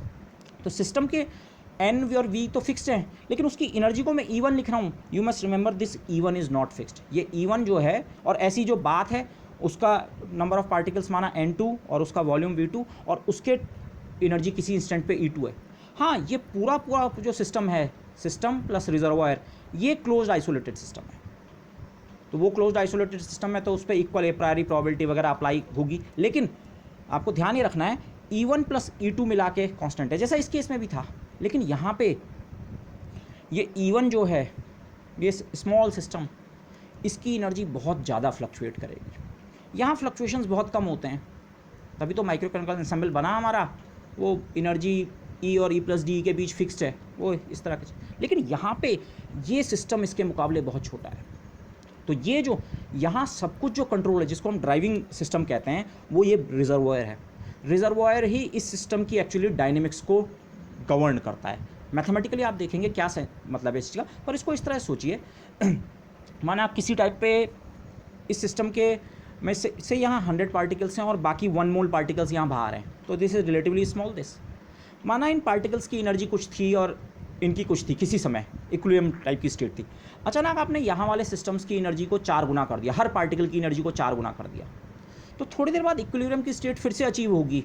यहाँ के पार्टिकल्स की एवरेज एनर्जी इनसे ज़्यादा है, तो एनर्जी शेयरिंग के कारण बाद में वो एनर्जी बराबर हो जाएगी। बट अब वो जो एक्स्ट्रा एनर्जी यहाँ सप्लाई की गई है, केवल 100 पार्टिकल्स ने अपनी एक्स्ट्रा एनर्जी दी, और वो एक्स्ट्रा एनर्जी जो दी वो 1 मोल 10⁻24 पार्टिकल्स में शेयर हो रही है। तो यहाँ के पार्टिकल्स की एवरेज एनर्जी पे कोई खास फर्क थोड़ी पड़ने वाला है। Okay, see this example again carefully. Situation ये है, ये 100 पार्टिकल्स हैं माना, और ये 10⁻24 के ऑर्डर के हैं। इस सिस्टम की कुछ एनर्जी थी, से 1 यूनिट, सबकी मिला के एनर्जी से 1 यूनिट थी, या एक एक पार्टिकल की एनर्जी 1 यूनिट थी। तो यहाँ अभी टोटल एनर्जी थी 100 यूनिट। ओके, तो एवरेज सिचुएशन में यहाँ के पार्टिकल्स की भी एवरेज एनर्जी उतनी होगी। लेट्स कंसिडर, तो यहाँ की टोटल एनर्जी थी बाहर वाली की रिजर्वायर की 10⁻24 × 1, हर पार्टिकल की एवरेज एनर्जी। अचानक आपने यहाँ थोड़ा ज़्यादा एनर्जी पंप की। आप ये सोच सकते हैं किसी तरह से इसका टेम्परेचर बढ़ा, टेम्परेचर ऐसे बढ़ा, या एनर्जी के टर्म्स में बोले, यहाँ के हर पार्टिकल की एनर्जी 4 यूनिट्स हो गई, तो इस सिस्टम की एनर्जी हो गई 400। तो अब इक्विलिब्रियम स्टेट नहीं है, यहाँ की एवरेज एनर्जी ज़्यादा है, बाहर एवरेज एनर्जी कम है, तो थोड़ी देर बाद इक्विलिब्रियम इस्टेब्लिश होगा। ओके, अब इक्विलिब्रियम जब इस्टेब्लिश होगा तो इस सिस्टम से कुछ अमाउंट ऑफ हीट बाहर जाएगी, कुछ अमाउंट ऑफ एनर्जी एक्सचेंज करेगा, रिजर्वायर को देगा। रिजर्वायर को लगभग 300 यूनिट्स एनर्जी देगा। अगेन ये नंबर एग्जैक्ट नहीं है, बट एग्जैक्ट से बहुत फार भी नहीं होगा, 300 यूनिट एनर्जी देगा। पर 300 यूनिट्स एनर्जी अगर ये सिस्टम लेगा जिसमें 10⁻24 पार्टिकल्स हैं, तो इसके एक एक पार्टिकल की एनर्जी कितनी इंक्रीज़ होगी? 3 × 10⁻−22 यूनिट्स, नेग्लिजिबल। यहाँ के चेंजेस से यहाँ कोई फ़र्क नहीं पड़ने वाला है, नेग्लिजिबल। हमारा सिस्टम रिजर्वायर को अफेक्ट नहीं कर सकता है। बट इसी का आप रिवर्स सिचुएशन सोचें, वो हर एक पार्टिकल अगर थोड़ा भी एनर्जी लूज़ करता है, ऑन एवरेज 3 × 10⁻−22 यूनिट्स भी एनर्जी लूज़ करता है। एनर्जी लूज़ करने का मतलब यहाँ कंट्रीब्यूट करता है उस एनर्जी को। एक एक पार्टिकल की जितनी एनर्जी थी, अगर उस पार्टिकल ने थोड़ा भी अपनी एनर्जी कम की और वो एक्स्ट्रा एनर्जी यहाँ पंप हो गई, तो इस सिस्टम की ओवरऑल एनर्जी पे बहुत ज़्यादा फर्क पड़ जाएगा। सो this is the basic idea. ये जो है यहाँ जो डायनेमिक्स है या एनर्जी वैल्यू जो है हमारे सिस्टम की, this is a very very fluctuating number. इस सिस्टम की एनर्जी फिक्स नहीं है, ये रिजर्वायर के कारण यहाँ बहुत vast amount of energy fluctuations हो रहे हैं। इस सिस्टम की एनर्जी कभी वेरी वेरी स्मॉल हो सकती है 0, और कभी कभी वेरी लार्ज हो सकती है, क्योंकि रिजर्वायर, लेकिन रिजर्वायर पे कोई फ़र्क नहीं पड़ रहा है। ओके, रिजर्वायर की एनर्जी पे ना के बराबर फ़र्क पड़ रहा है। ओके, फ़र्क तो पड़ रहा है, वो फ़र्क भी खैर इंपॉर्टेंट होगा, लेकिन वो फ़र्क ना के बराबर है। तो सारी की सारी डायनेमिक्स जो है यहाँ, उसको this is being driven by the reservoir. तो this is the important concept. यहाँ ये दोनों ω1 ω2 रिलेटिवली लार्ज थे। अगर मैं ओमेगा के टर्म में कहूँ, ठीक है, ओमेगा ऑफ सिस्टम और ओमेगा ऑफ रिजर्वायर कुछ होगा, पर omega of system actually omega of reservoir के मुकाबले नेग्लिजिबल है। इसके डिग्री ऑफ फ्रीडम बहुत ज़्यादा है रिजर्वायर के। सो रिमेंबर दिस। सो ये मैंने यहाँ लिखा है, ये दिस ड्राइव्स अवर सिस्टम। ये रिजर्वायर के की जो कंडीशंस हैं, और वो हम बाद में देखेंगे, रिजर्वायर की सारी चीज़ों से कोई फ़र्क नहीं पड़ने वाला, केवल उसका टेम्परेचर कितना है। तो रिजर्वायर का टेम्परेचर हमारे सिस्टम की डायनेमिक्स को ड्राइव करेगा, और उसकी जो एनर्जी में है स्ट्रॉन्ग फ्लक्चुएशंस हमें देखने को मिलेंगे। तो इस समय हमारे सिस्टम की एनर्जी कांस्टेंट नहीं है। अगेन मैं स्टडी केवल सिस्टम को करना चाहता हूँ, पर अभी मुझे मैथमेटिकल कंस्ट्रक्ट के लिए रिजर्वायर की जरूरत पड़ेगी। बाद में हमें रिजर्वायर की जरूरत नहीं पड़ेगी, केवल रिजर्वायर के टेम्परेचर की जरूरत पड़ेगी। Okay, so as our system is influenced by B मतलब मेरा रिजर्वायर का नाम मैंने बी रखा है यहाँ पे। Okay, but B is unaffected by the state of S किस स्टेट में है, उसकी एनर्जी थोड़ा ज़्यादा थोड़ा कम हो जाए, यहाँ कोई फ़र्क नहीं पड़ने वाला। हाँ, पर ये दिस ये रिजर्वायर की डेफिनेशन से ही आ रहा है। रिजर्वायर आप ऐसे सिस्टम को कह रहे हैं जिसकी हीट कैपेसिटी इन्फाइनाइट है, तो मतलब उस पर इससे कोई फ़र्क नहीं पड़ने वाला है। वो थोड़ा अमाउंट ऑफ हीट को भी बड़े आराम से एक्सचेंज कर सकता है विदाउट चेंजिंग इट्स टेम्परेचर, और थोड़ा अमाउंट ऑफ हीट भी दे सकता है, उसके लिए वो थोड़ा अमाउंट हो सकती है, पर ओवरऑल इस सिस्टम के लिए वो ओवरऑल यहाँ बहुत ज़्यादा फ़र्क डाल सकती है। यहाँ की एवरेज एनर्जी या टोटल एनर्जी पर बहुत ज़्यादा फ़र्क पड़ सकता है। सो रिमेंबर दिस थिंग, ओके। तो इस पिक्चर में मैंने वैसे टी मैं यूज़ कर रहा हूँ, पर मुझे टी की अभी ज़रूरत नहीं है। टी अपने आप इवॉल्व होकर आएगा। आइडिया ये है ये दोनों सिस्टम्स एनर्जी एक्सचेंज कर सकते हैं, पर ये मेजर ड्राइविंग फोर्स होगा, ओके। यही सारी डायनेमिक्स को ड्राइव करेगा। एनर्जी E1 और E2 में एक्सचेंज हो रहा है। E1 की वैल्यू में बहुत ज़्यादा फ्लक्चुएशन हो सकता है, रिजर्वायर जो उसमें वो कर रहा है। और ये इक्विलिब्रियम स्टेट की बात हो रही है। रिमेंबर, इक्विलिब्रियम का मतलब इस समय ये नहीं है कि हमारे सिस्टम की एनर्जी फिक्स्ड है। इक्विलिब्रियम स्टेट में भी सिस्टम की एनर्जी में रैपिड फ्लक्चुएशंस होते रहेंगे, the fluctuations which are being driven by the reservoir, okay this. लेकिन इक्विलिब्रियम सिस्टम क्यों कह रहे हैं? क्योंकि इसके जो मैक्रोस्कोपिक पैरामीटर्स हैं वो हम कैलकुलेट करेंगे, तो उनकी वैल्यू हमें वो मिलेगी। So in that sense this is okay. जो मैं आगे कैलकुलेशंस करूँगा, मैं इस वाली पिक्चर को कैनोनिकल एंसेंबल के लिए जो हम प्रोबेबिलिटी डिस्ट्रीब्यूशन निकालेंगे, मैं इस पिक्चर को यूज़ करके करूँगा। बट कैनोनिकल एंसेंबल की एक और पिक्चर भी यूज़ की जाती है। दोनों में कोई डिफरेंस नहीं है, बट मैथमेटिकल कैलकुलेशन के लिए एक दूसरा तरीका आप उसे कह सकते हैं। माना हमारा जो सिस्टम है वहाँ पे हम सीधे टेम्परेचर के टाइम में बात करें कि हाँ हमारा एक सिस्टम है जिसके नंबर ऑफ़ पार्टिकल्स n है, वॉल्यूम v है और टेम्परेचर t है। अब आप इसी सिस्टम की बहुत सारी कॉपीज़ लीजिए। एक्चुअली लेने की ज़रूरत नहीं है, मेंटल कॉपीज़, एंसेंबल बना रहे हैं हम। बहुत सारी मेंटल कॉपीज़ लीजिए जिनमें सब में नंबर ऑफ़ पार्टिकल्स n है, वॉल्यूम v है और t है। और ये सारे के सारे जो इंडिविजुअल सिस्टम्स हैं, इनको जिन वॉल्स में आपने प्लेस कर रखा है वो वॉल्स इनपेनिट्रेबल हैं। पार्टिकल्स एक तरफ से दूसरी तरफ नहीं जा सकते हैं। तो हर इंडिविजुअल सिस्टम में नंबर ऑफ़ पार्टिकल्स फिक्स रहेगा, n। हर सिस्टम का वॉल्यूम फिक्स्ड है, हर वॉल्स हैं रिजिड है। लेकिन ये वॉल्स हम इसके साथ कंडक्टिंग रख रहे हैं। हीट का एक्सचेंज, एनर्जी का एक्सचेंज कर सकते हैं इसके बीच, इसके जो भी सिस्टम्स हैं। तो ये पिक्चर और ये पिक्चर एक्चुअली सिमिलर है। किस सेंस में? ये जो मेरा सिस्टम है ये इस एंसेंबल का कोई पर्टिकुलर सिस्टम हो गया, ये वाला भी हो सकता है, ये वाला भी, जो भी आप सोचें। और जिस सिस्टम, ये अगर मेरा सिस्टम है तो बाकी सारी जो इसकी कॉपीज़ थी जिनके साथ ये एनर्जी का एक्सचेंज कर सकता है, वो मिला के इसके लिए रिजर्वायर है। Very very large number. In principle आपको इस सिस्टम की इनफाइनाइट नंबर ऑफ़ कॉपीज़ लेनी है। तो ये बड़ा सिस्टम अगर आप सोचें, ये रिजर्वायर है और इसके बीच एक पर्टिकुलर सिस्टम जो है ये हमारा ये है। तो ये और ये पिक्चर एक्चुअली सेम है, बट हम मैथमेटिकल कैलकुलेशन अभी इस तरीके से करेंगे। This is a relatively simpler method. यहाँ के लिए भी मैथमेटिक्स इतनी इन्वॉल्व नहीं है, पर वहाँ पे एक दो आइडियाज़ की ज़रूरत पड़ती है।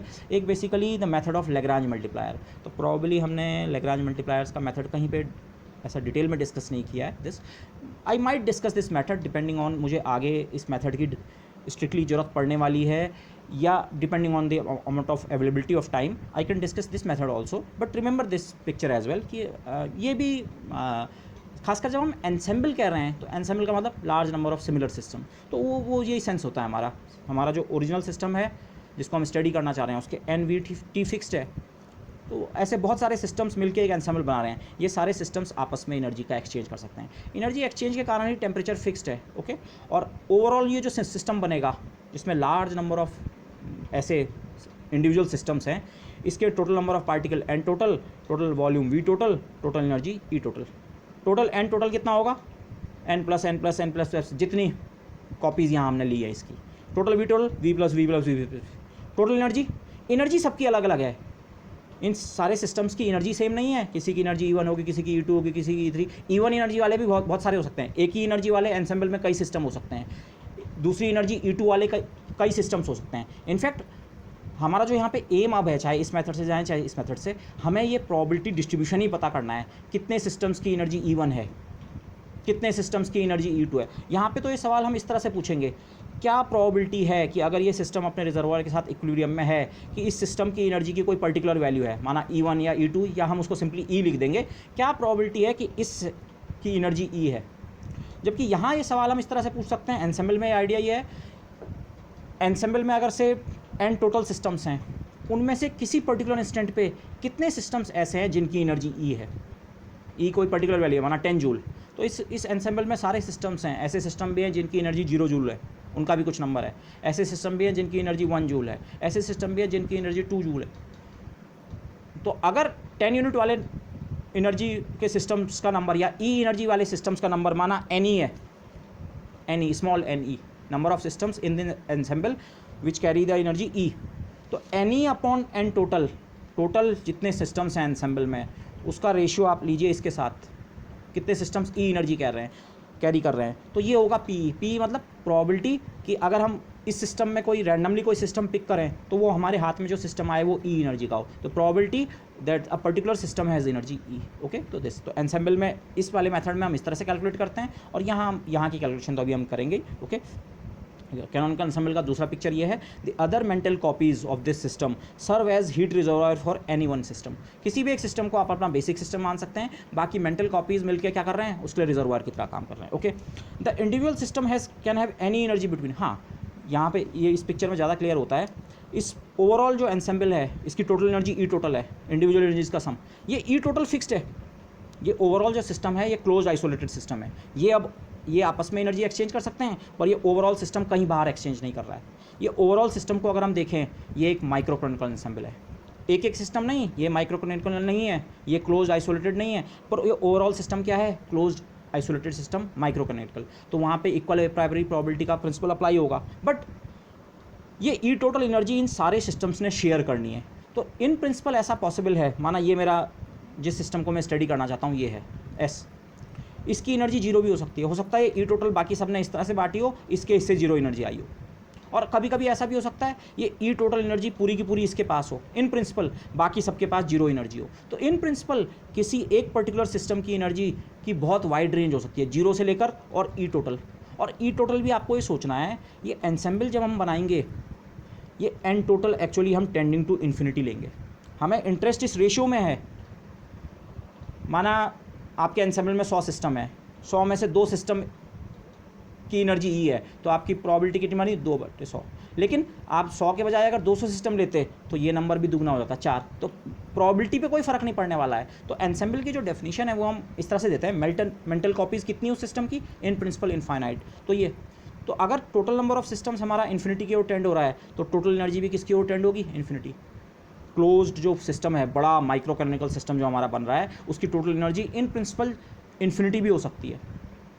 तो अगर इन्फिनिटी एनर्जी है तो इन प्रिंसिपल किसी एक पर्टिकुलर सिस्टम की एनर्जी की जो रेंज है जीरो भी हो सकता है इसको कुछ एनर्जी ना मिली हो, पूरी की पूरी एनर्जी इन्होंने शेयर कर दी हो, या इन प्रिंसिपल पूरी की पूरी ई टोटल एनर्जी इसे मिल गई हो, और ई टोटल की रेंज हम इन्फिनिटी तक भी एक्सटेंड कर सकते हैं। तो एक सिंगल सिस्टम की जो एनर्जी की रेंज है वो जीरो से इन्फिनिटी तक हो सकती है। Compare this with this situation, microcanonical ensemble में ई फिक्स्ड है, थोड़ा रेंज हो सकती है बट अदरवाइज एनर्जी फिक्स्ड। यहाँ एनर्जी फिक्स्ड नहीं है, यहाँ टेम्परेचर फिक्स्ड है। Okay, so this is this, but now I am going to use this method to derive the probability distribution for the canonical ensemble. ये वाला method मैं describe नहीं कर रहा हूँ, but this is also important. Okay, this, तो thus in the ensemble there is a distribution of systems with various energies.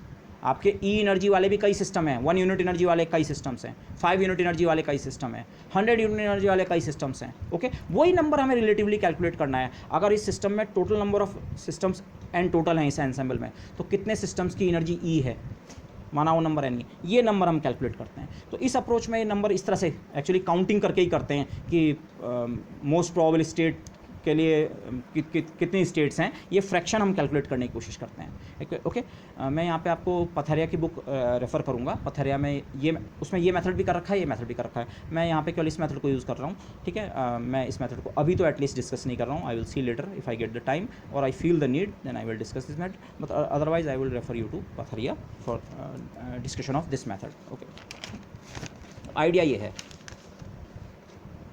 ये मेरा सिस्टम ह्यूज हीट बात या रिजर्वायर, टोटल सिस्टम जो है it is still a closed insulated system. ये close isolated system, ये कहीं एनर्जी एक्सचेंज नहीं कर सकता। रिजर्वायर प्लस सिस्टम, रिजर्वायर और सिस्टम आपस में एनर्जी एक्सचेंज कर सकते हैं, पर ओवरऑल ये जो सिस्टम है ये कहीं एनर्जी एक्सचेंज नहीं कर सकता है। तो उस ओवरऑल सिस्टम के लिए the postulate of equal A प्रायोरी postulate holds, मिला के दिस प्लस दिस के लिए। Okay, system plus reservoir, again energy का एक्सचेंज हो सकता है इसके और इसके बीच, सिस्टम और रिजर्वायर के बीच, ठीक है। वॉल जो है कंडक्टिंग है, सिस्टम की बाउंड्री जो है एन और वी तो इसके चेंज नहीं हो सकते, पर इसकी एनर्जी चेंज हो सकती है, ये एनर्जी इसके साथ शेयर कर सकता है। पर एनर्जी शेयरिंग कुछ भी करे हो, माना किसी टाइम पे हमारे सिस्टम की एनर्जी ई है और रिजर्वायर की एनर्जी को मैंने ई आर से दिखाया है, सिस्टम के लिए मैंने ई एस नहीं लिखा, ठीक है, विदाउट जो कोई सब्सक्रिप्ट वगैरह के साथ जो चीज़ लिखी हुई है वो हमारे सिस्टम के लिए अप्लाई होती है, ई आर रिजर्वायर के लिए, लेकिन इन दोनों का सम क्या है, कांस्टेंट। ये नंबर्स फ्लक्चुएट कर सकते हैं लेकिन ये सम क्या है, कांस्टेंट। और अगेन आपको ये ध्यान रखना है ई जो है हमारा सिस्टम जो है रिजर्वायर के मुकाबले बहुत छोटा है, तो ये जो ई है ये ई आर के मुकाबले बहुत कम है। ओके, इनफैक्ट ई टोटल जो है वो ऑलमोस्ट ई आर के बराबर है। जो टोटल एनर्जी है उसका एक बहुत छोटा फ्रैक्शन इसके पास है, मेजर अमाउंट ऑफ एनर्जी यहाँ है। एक्चुअली ये बहुत ट्रू नहीं है, मुझे इसे लिखना भी नहीं चाहिए था, I have written it slightly wrong. Actually ये सेंस हमारा नंबर ऑफ एक्सेसिबल स्टेट्स के टर्म में है। ये सिस्टम की डिग्री ऑफ फ्रीडम बहुत कम है, तो इसकी एनर्जी कुछ भी हो, क्योंकि हमने कहा इन प्रिंसिपल ऐसा भी हो सकता है सारी की सारी एनर्जी, पूरी एनर्जी ए टोटल शेयर करनी है, ऐसा हो सकता है टोटल एनर्जी इसके पास हो और इसके पास, in fact let me this is wrong, ऐसा हो सकता है इन प्रिंसिपल कि इसके पास जीरो एनर्जी हो और पूरी टोटल एनर्जी रिजर्वर के पास हो, पर एक एक्सट्रीम सिचुएशन जो कि हाईली इम्प्रोबेबल है पर हो सकती है, इन प्रिंसिपल हो सकती है, ई टोटल एनर्जी इसके पास हो और इसके पास जीरो एनर्जी हो।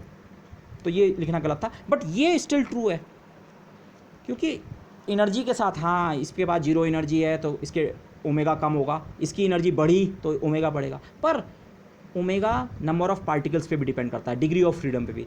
इसके डिग्री ऑफ फ्रीडम इसके डिग्री ऑफ फ्रीडम के मुकाबले नेग्लिजिबल है, तो इसका जो number of degree of freedom है या नंबर ऑफ एक्सेसिबल माइक्रोस्टेट्स हैं वो इसके नंबर ऑफ एक्सेसिबल माइक्रोस्टेट्स के मुकाबले कहीं स्टैंड नहीं करने वाले हैं। This is the important point. Omega is very very very small compare to omega. Omega इसके नंबर ऑफ एक्सेसिबल स्टेट्स किसी टाइम जो भी एनर्जी हो इसकी उसके करस्पॉन्डिंग, और उसी समय इसकी जो एनर्जी है बाकी ई टोटल में से जितनी एनर्जी बची वो रिजर्वायर के पास है, तो इसके जो डिग्री ऑफ फ्रीडम है, sorry number of accessible microstates, वो वेरी वेरी वेरी लार्ज है। उसका रीज़न दिस, ठीक है दिस।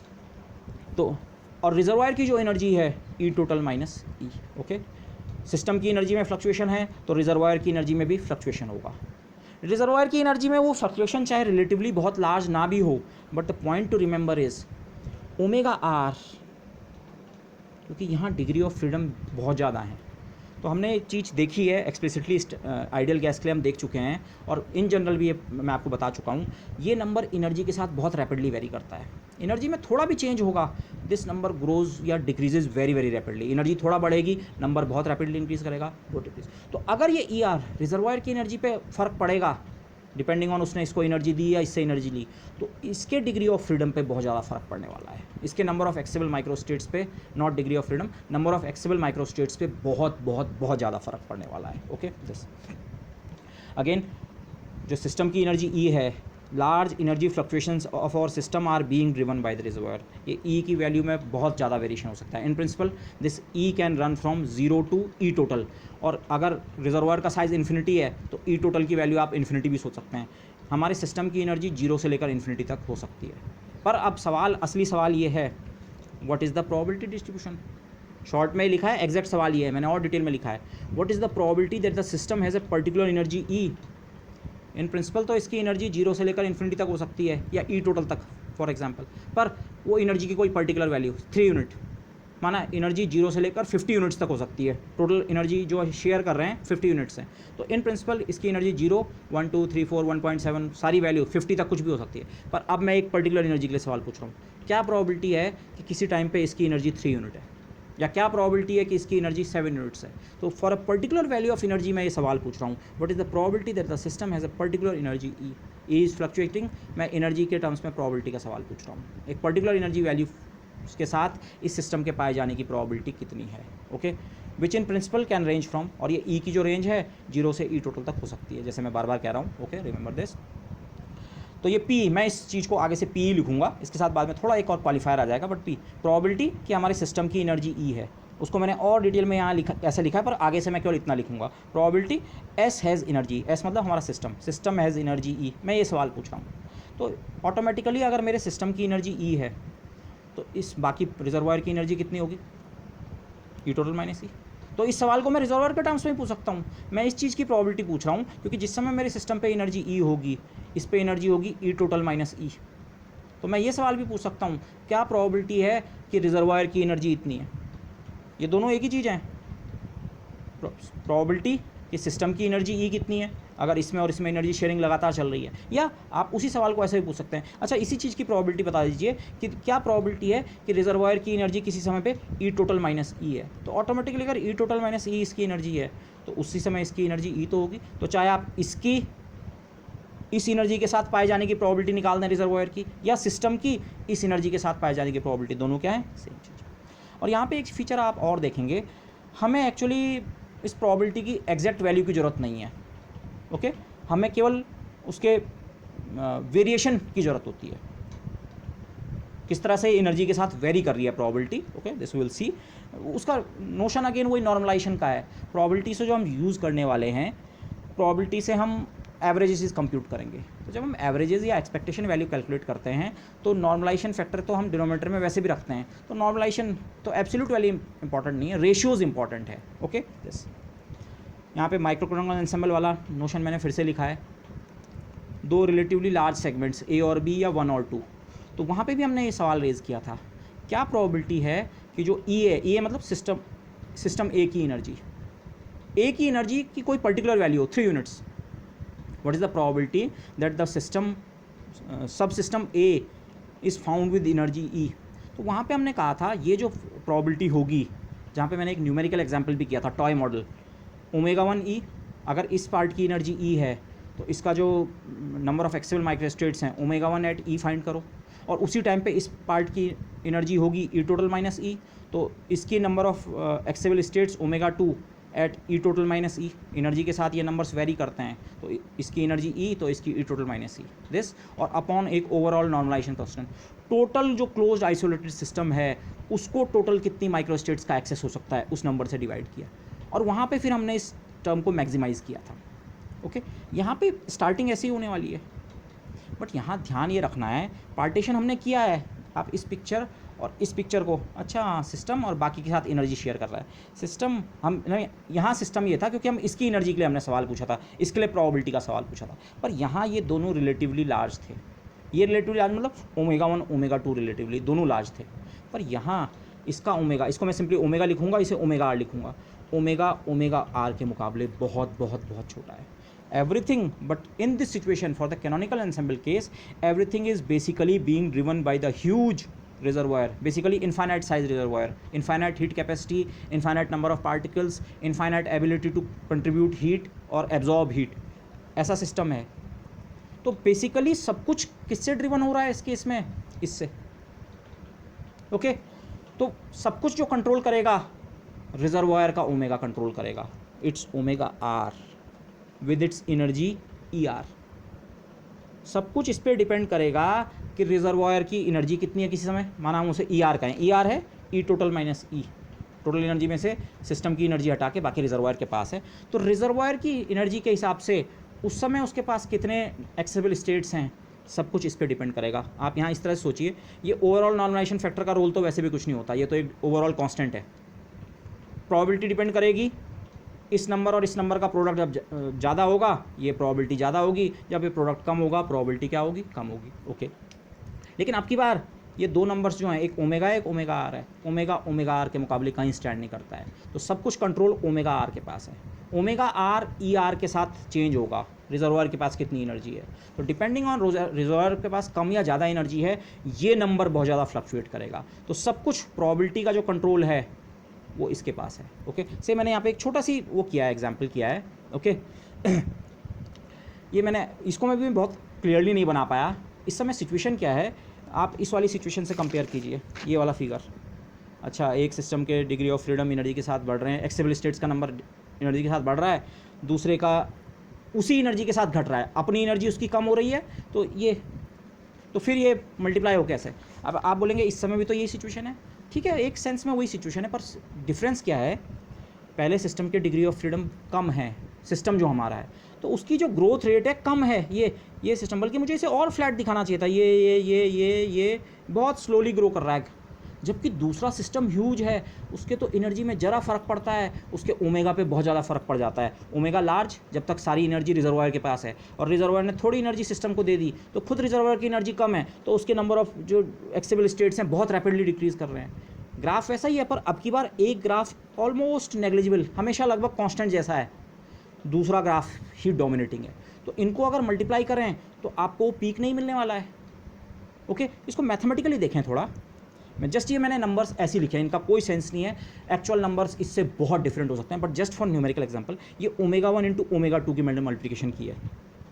ठीक है, माना पहले सिस्टम के डिग्री ऑफ फ्रीडम 10 पावर 24, ये भी बहुत ज़्यादा है, पर दूसरे सिस्टम के डिग्री ऑफ फ्रीडम रिजर्वायर के 10 to the power 100, very very large compare to this. इस नंबर के मुकाबले ये कहीं स्टैंड नहीं करता है। 10 पावर 24 आपको लार्ज लगेगा, हमारा सिस्टम अपने आप में लार्ज हो सकता है, पर रिजर्वायर के मुकाबले वो उसके डिग्री ऑफ फ्रीडम कहीं स्टैंड नहीं करते हैं। तो नंबर ऑफ एक्सेसिबल स्टेट्स माना इस तरह से वेरी कर रही है, हमारे सिस्टम की 10 पावर 24 और रिजर्वायर की 10 टू द पावर 100, ये इससे कहीं ज़्यादा है। ओके, बाद में क्या हुआ, किसी एक पर्टिकुलर वैल्यू ऑफ एनर्जी पे है, हमारे सिस्टम के पास कुछ एनर्जी है, रिजर्वायर के पास बाकी एनर्जी है। किसी दूसरी वैल्यू ऑफ एनर्जी के लिए सिस्टम के पास माना थोड़ा ज़्यादा एनर्जी आ गई, तो आप जानते हैं अच्छा एनर्जी ज़्यादा आती है तो नंबर ऑफ एक्सेसिबल स्टेट्स बढ़ती हैं। तो माना मेरे सिस्टम की नंबर ऑफ एक्सेसिबल स्टेट्स किसी दूसरी एनर्जी पे जो कि थोड़ा ज़्यादा है शायद, उस पर इतनी है 10 पावर 24 से 10 पावर 50। आप अगेन केवल यहाँ देखेंगे, आप बोलेंगे हाँ ये तो नंबर बहुत ज़्यादा बढ़ गया, बढ़ा ही है, इनफैक्ट बढ़ा है, बट असली कंट्रोल यहाँ है। अब तो ये वाला नंबर कम हो गया होगा, ये 10 to the power 10 to power 100 से माना 10 टू द पावर 10 पावर 80 हो गया। ये मैंने ऐसे ही नंबर लिख दिए हैं, मैंने कहीं से डिराइव या कुछ करके लाया, बट पॉइंट इज़ अगर आप इन नंबर्स का रेशियो लें सिस्टम की, वो जो पर्टिकुलर केस है, माना ये E1 एनर्जी के लिए कहानी है और ये E2 एनर्जी के लिए कहानी है कि हाँ सिस्टम के पास एनर्जी E1 उस समय ये जो न्यूमरेटर का प्रोडक्ट है इस तरह का है, डिनोमिनेटर का तो कोई रोल नहीं है क्योंकि ये कांस्टेंट है, और जिस समय सिस्टम के पास थोड़ा ज़्यादा एनर्जी माना E2, उस समय ओमेगा 1 इतना है और ओमेगा 2। तो अगर आप इन नंबर्स का रेशियो लें, प्रॉबिलिटी, रिलेटिव प्रॉबिलिटी निकालें कि सिस्टम के पास एनर्जी E1 रखने या सिस्टम के पास एनर्जी E2 रखने की प्रॉबिलिटीज़ का रेशियो क्या है, उसमें ये डिनोमिनेटर का फैक्टर कैंसिल हो जाएगा, इसीलिए हमने इसको यहाँ इंट्रोड्यूस नहीं किया। ओमेगा टोटल की वैल्यू जो भी हो वो यहाँ इंपॉर्टेंट नहीं है। तो अगर मैं रिलेटिव रेशियो निकाल रहा हूँ कि हाँ प्रॉबिलिटीज़ का रिलेटिव रेशियो क्या है, PE1 और PE2 में कहूँ इस वाली लैंग्वेज में कि सिस्टम की एनर्जी E1 और सिस्टम की एनर्जी E2 होने का रेशियो, इस अपने आप से जो मैंने एक एग्जाम्पल बनाया इसमें, तो वो this number into this number this. यहाँ ये नंबर इसके मुकाबले कहीं स्टैंड नहीं करता है। ये इस मल्टीप्लिकेशन में आप इन दोनों को बराबर मानते हुए कैंसिल कर दें ये नंबर, यही रेशियो इंपॉर्टेंट है। और एक्सप्लिसिटली इस चीज़ को देखें, ये आप जानते हैं कि जब हम कैलकुलेशन करते हैं, ठीक है, तो वो कैलकुलेशन हम स्टैटिस्टिकल मैथमेटिक्स में डायरेक्ट लार्ज नंबर के साथ नहीं, उनके लॉग के साथ करते हैं। ओमेगास के बजाय लॉग नेचुरल ओमेगा आता है हमारा थर्मोडायनेमिक्स से जब कनेक्शन इस्टेब्लिश करते हैं। तो अगर इन नंबर्स का आप लॉग लें, और लॉग में बेसिस 10 पे ले रहा हूँ, अगेन सिंप्लिसिटी हो जाएगी।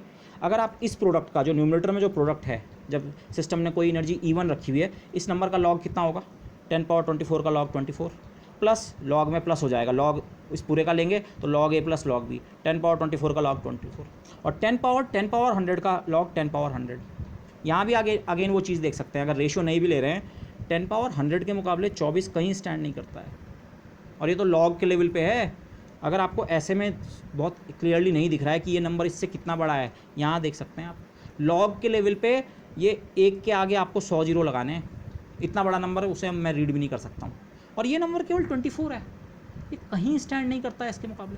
और ऐसे ही माना दूसरी स्टेट में भी आप लॉग लें तो ये नंबर 50 टॉप 24 से बढ़ के ये 50 कंट्रीब्यूट कर रहा है, पर ये तो अगर आप ये रेशियो मैं ऐसे करके कैलकुलेट कर लूँ 10 पावर 100 अपॉन 10 पावर 80, मैं कोई गलती नहीं कर रहा हूँ, मैं ये भी नहीं बोल रहा हूँ मैं अप्रॉक्सीमेटली, मैं इसे इक्वली लिखूँगा। जो फ़र्क पड़ रहा है डेसिमल के 50 या 100 प्लेस पे फ़र्क पड़ रहा है, ऐसे ही यहाँ तो कोई अंतर नहीं है। ये नंबर अगर मैं इन दोनों नंबर्स को नहीं लेता हूँ या दोनों को बराबर लेता हूँ, बेसिकली आप ऐसे सोचिए इन नंबर्स के कंट्रीब्यूशन को हम नहीं ले रहे हैं, तो हम जो रिलेटिव रेशियो है वो केवल ओमेगा 2 कंट्रोल कर रहा है। तो ये चीज़ जो बार बार हम फिजिकली कह रहे हैं, अगर ये सिचुएशन है कि ये हीट बात के साथ इक्विलिब्रियम में है तो सारी डायनेमिक्स को ये कंट्रोल कर रहा है, कंट्रोल यहाँ है, रिजर्वायर के पास है।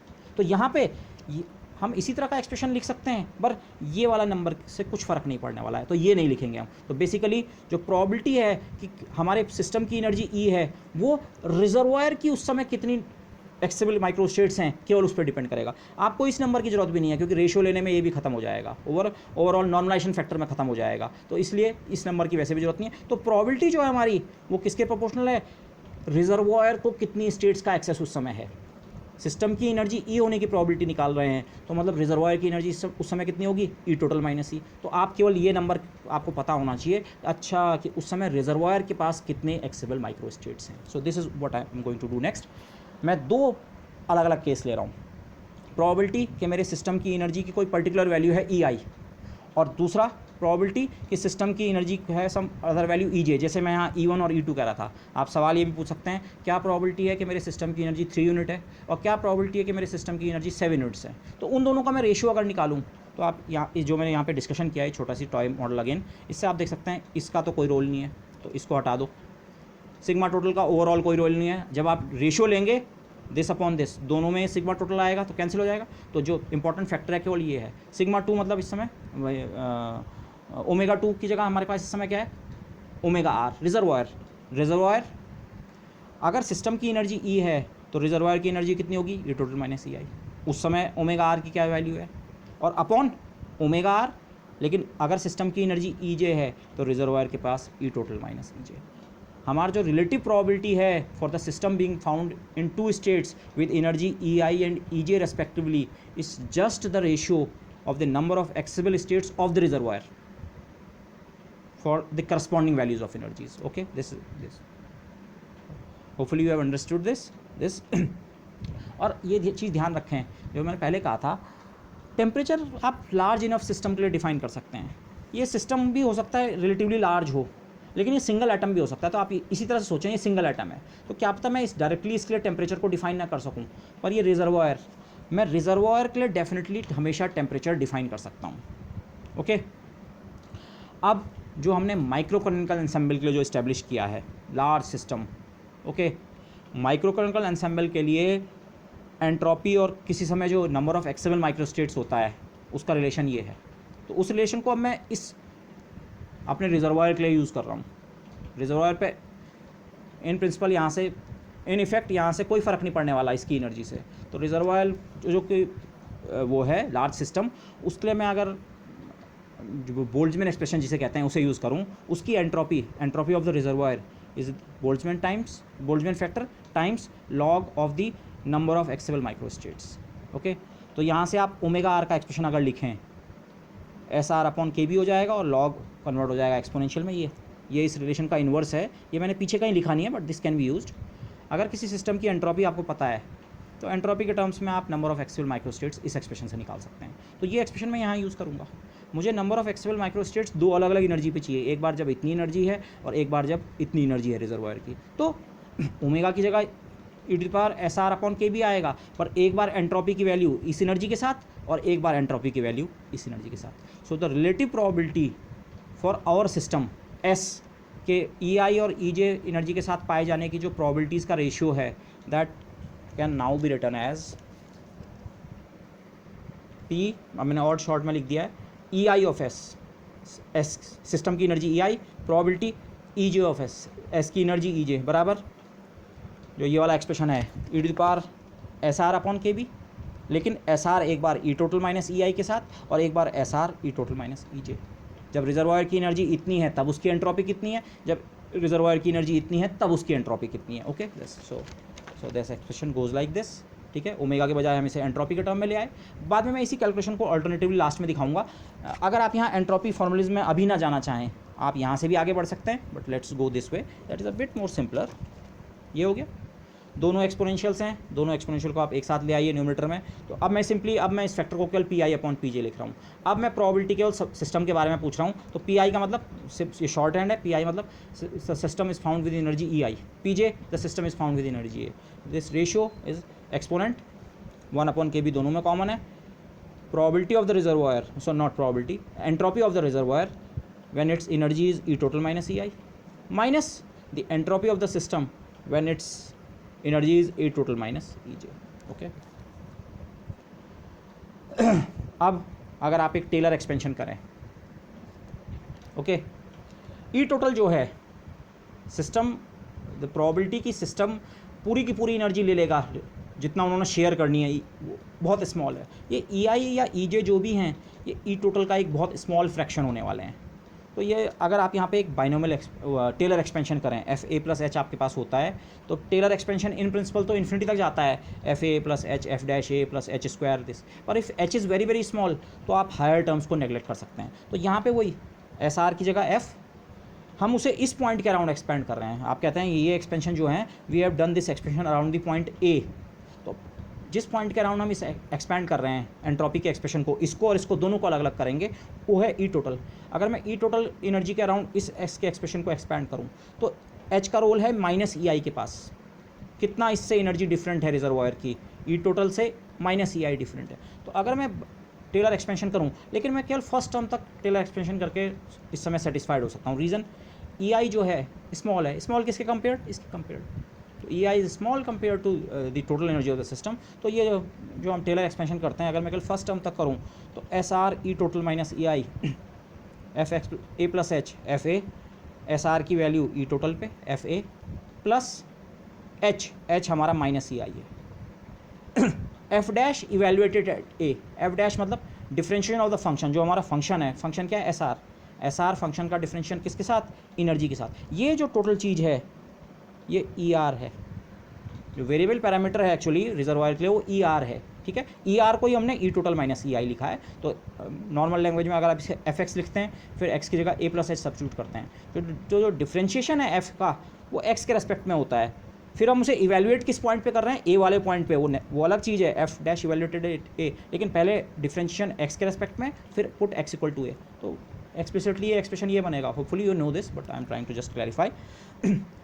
Taylor expansion S R at E total plus H variation of entropy with the energy of the reservoir del E R, variable E R है किस पॉइंट पे, इक्विलिब्रियम वाले पॉइंट पे। हमारी इक्विलिब्रियम सिचुएशन है, हम हमेशा ये कह रहे हैं रिजर्वायर और उसके बीच इक्विलिब्रियम है। आप इक्विलिब्रियम का मतलब ये ना सोचें कि एनर्जी हमारे सिस्टम की कांस्टेंट होना जरूरी है।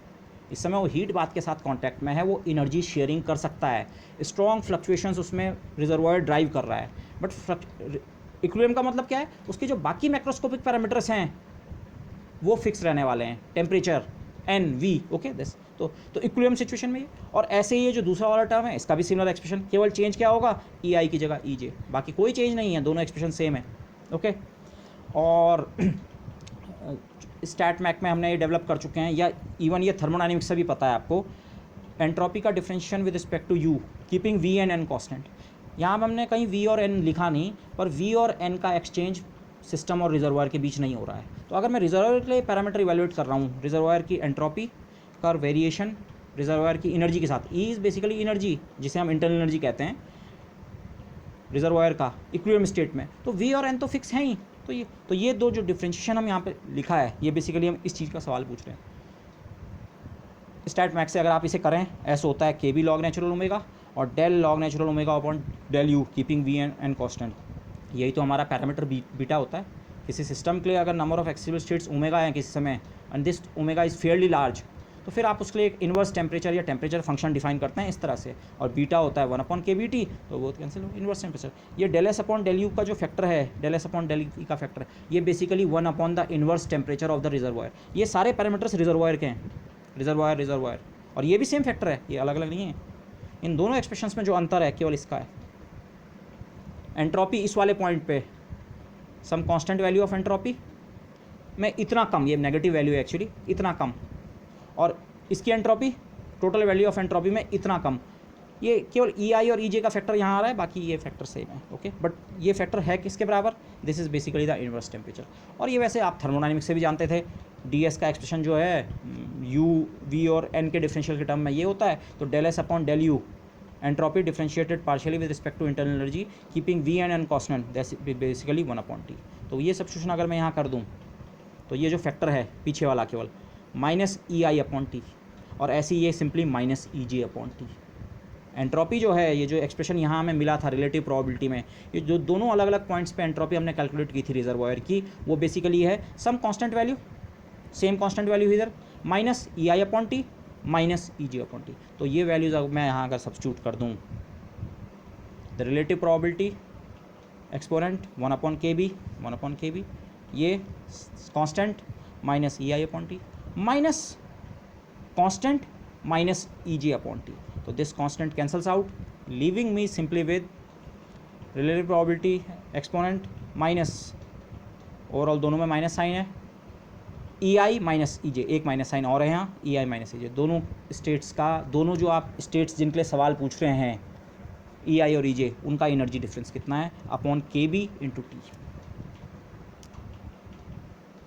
के बी इंटू टी को अगर मैं बीटा लिख दूँ तो E to the power minus beta E I minus E J, या बेटर है हम इसे इस फॉर्म में रखें,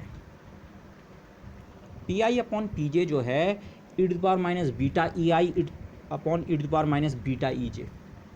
इसका ये मतलब नहीं है कि पी आई बराबर इतना और पी जे बराबर इतना, ये केवल रेशियो है। हो सकता है एक कांस्टेंट इसमें ओवरऑल कैंसिल हो गया हो, इनफैक्ट वो कांस्टेंट कैंसिल हुआ होगा, ये कांस्टेंट हमने यहाँ पे ओमिट किया था, ये वाला इस पार्ट को तो ड्रॉप कर दिया था, ये पार्ट हमने ओमिट किया था क्योंकि रेशियो में कैंसिल होगा, तो इसलिए आप ये नहीं कह सकते कि ये चीज़ इसके बराबर है और ये इसके, लेकिन this is at least proportional to this.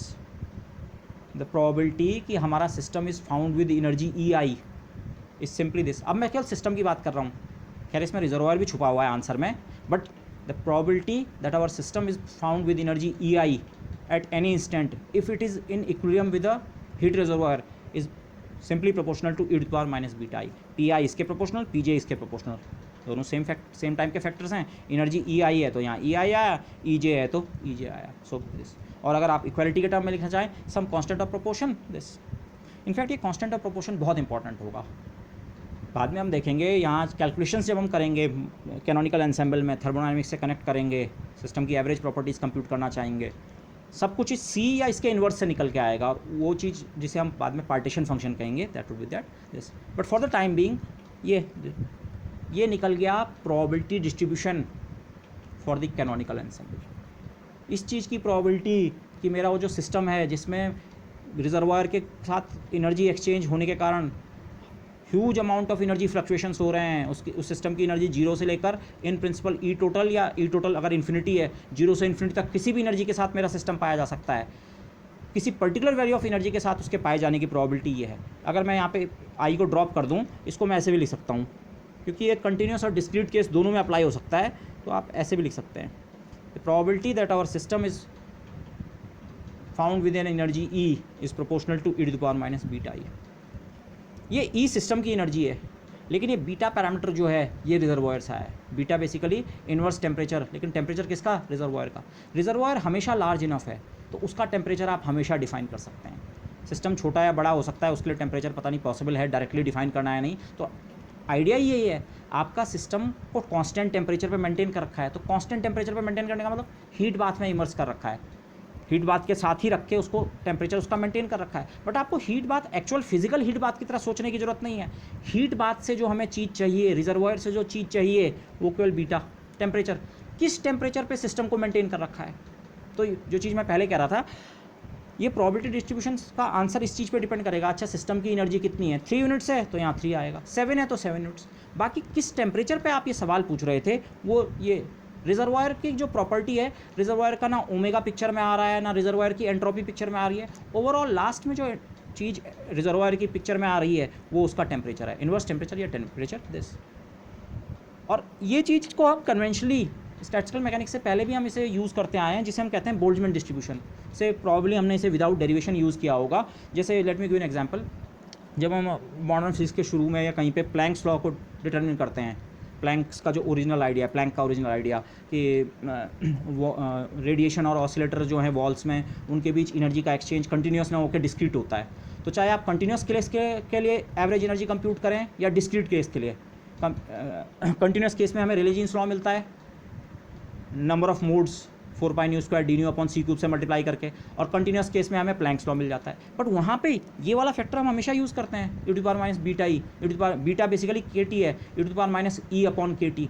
Relative population जो है, कितने एटम्स या कितने ऑसिलेटर्स जो हैं ई एनर्जी के साथ उस समय डिस्ट्रीब्यूटेड हैं, वो E to the power minus E upon K T, वो उसे हम वहाँ पे बोल्ट्जमैन डिस्ट्रीब्यूशन कहते हैं। तो बोल्ट्जमैन डिस्ट्रीब्यूशन का जस्टिफिकेशन आपको मिल गया। कैनोनिकल डिस्ट्रीब्यूशन, कैनोनिकल आपका एंसेंबल है तो वो ऑटोमेटिकली आपको बोल्ट्जमैन डिस्ट्रीब्यूशन दे रहा है। ओके, सो दिस इनफैक्ट मैं यहाँ पे आपको रिमाइंड कराऊंगा, ये कैलकुलेशंस वैसे हमने इस कोर्स में भी की हैं, तो जहाँ पे हम ब्लैक बॉडी रेडिएशन वगैरह का पार्ट स्टडी करते हैं, ठीक है।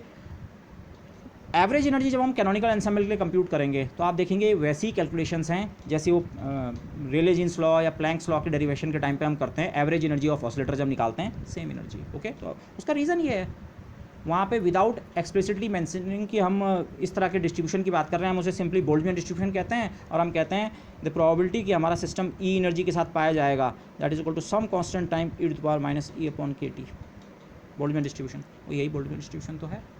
So this is a very very important. वो कैनोनिकल एंसेंबल का जो फॉर्मुलिज्म है ऑलमोस्ट पूरा हो चुका है। अब एक छोटा सी पार्ट रह गया है, हमें कैनोनिकल एंसेंबल के स्टैट मैक क्वांटिटी को उसके थर्मोडायनामिक्स से कनेक्ट करना है। That is easy.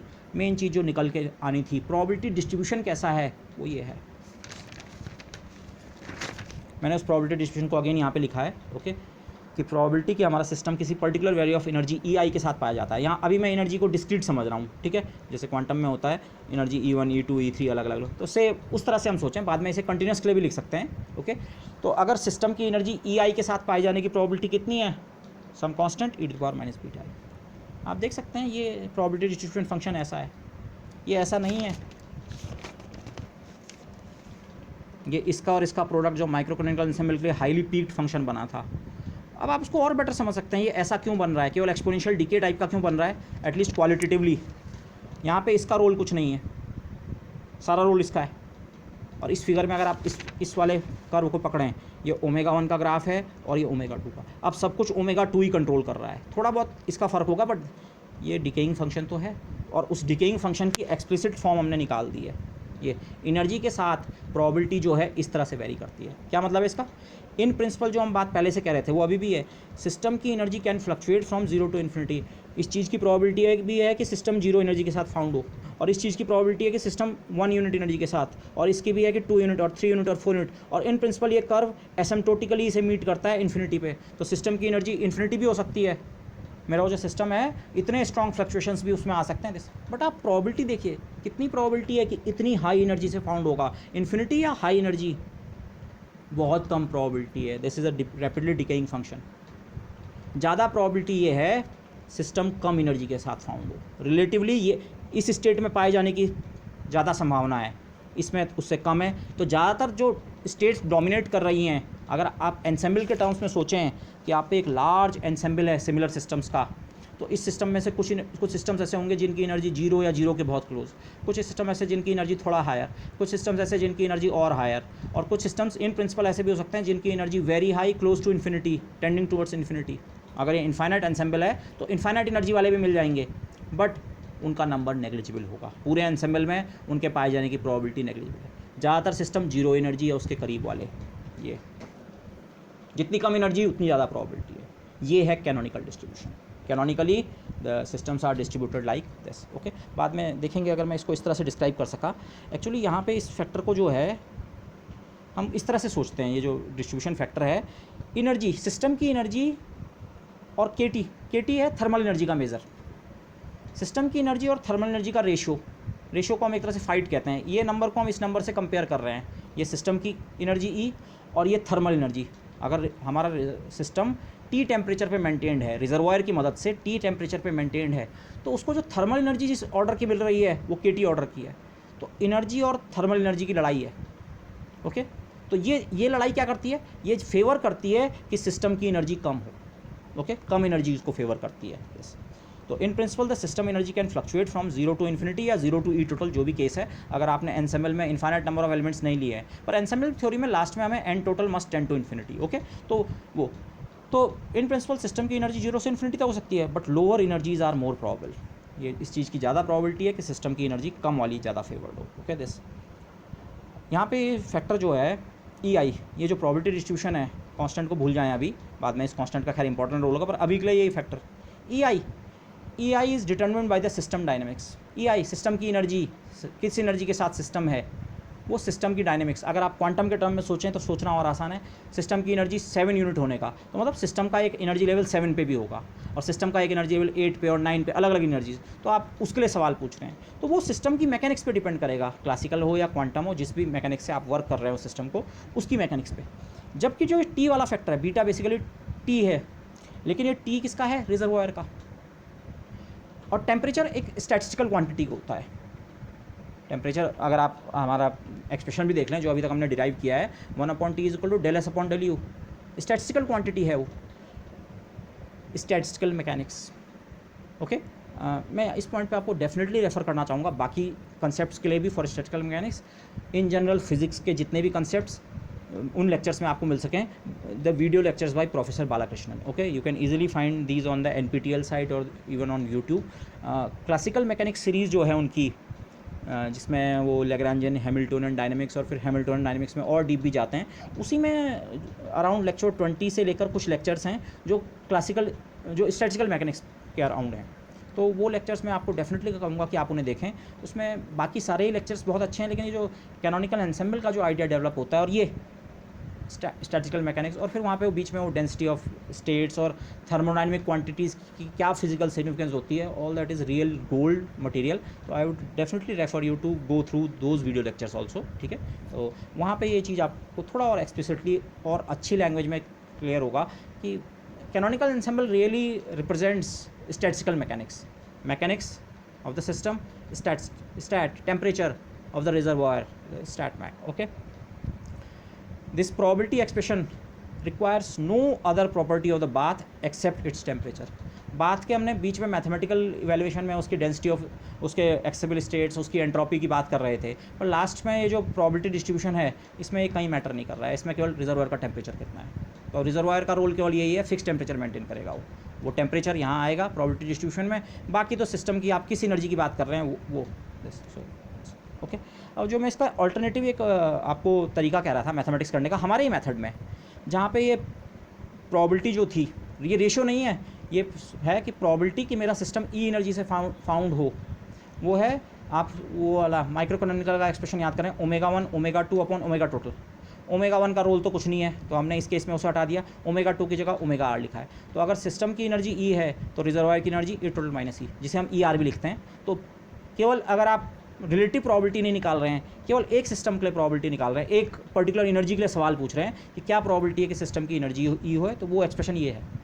तो इसका अगर आप लॉग ले लें तो इसके लॉग में log of omega R at E total minus E minus log omega total. इस टर्म का अगर आप टेलर एक्सपेंशन करें आगे, जैसे हमने वहाँ पे किया, वहाँ एंट्रोपी का एक्सप्रेशन किया क्या, यहाँ इसका अब की बार पूरा फंक्शन ये है, लॉग ऑफ ओमेगा हमारा फंक्शन है, तो लॉग ऑफ ओमेगा का एक्सप्रेशन ई टोटल के राउंड करें ए प्लस एच, तो लॉग ओमेगा आर ई टोटल पे एफ ए प्लस एच ई।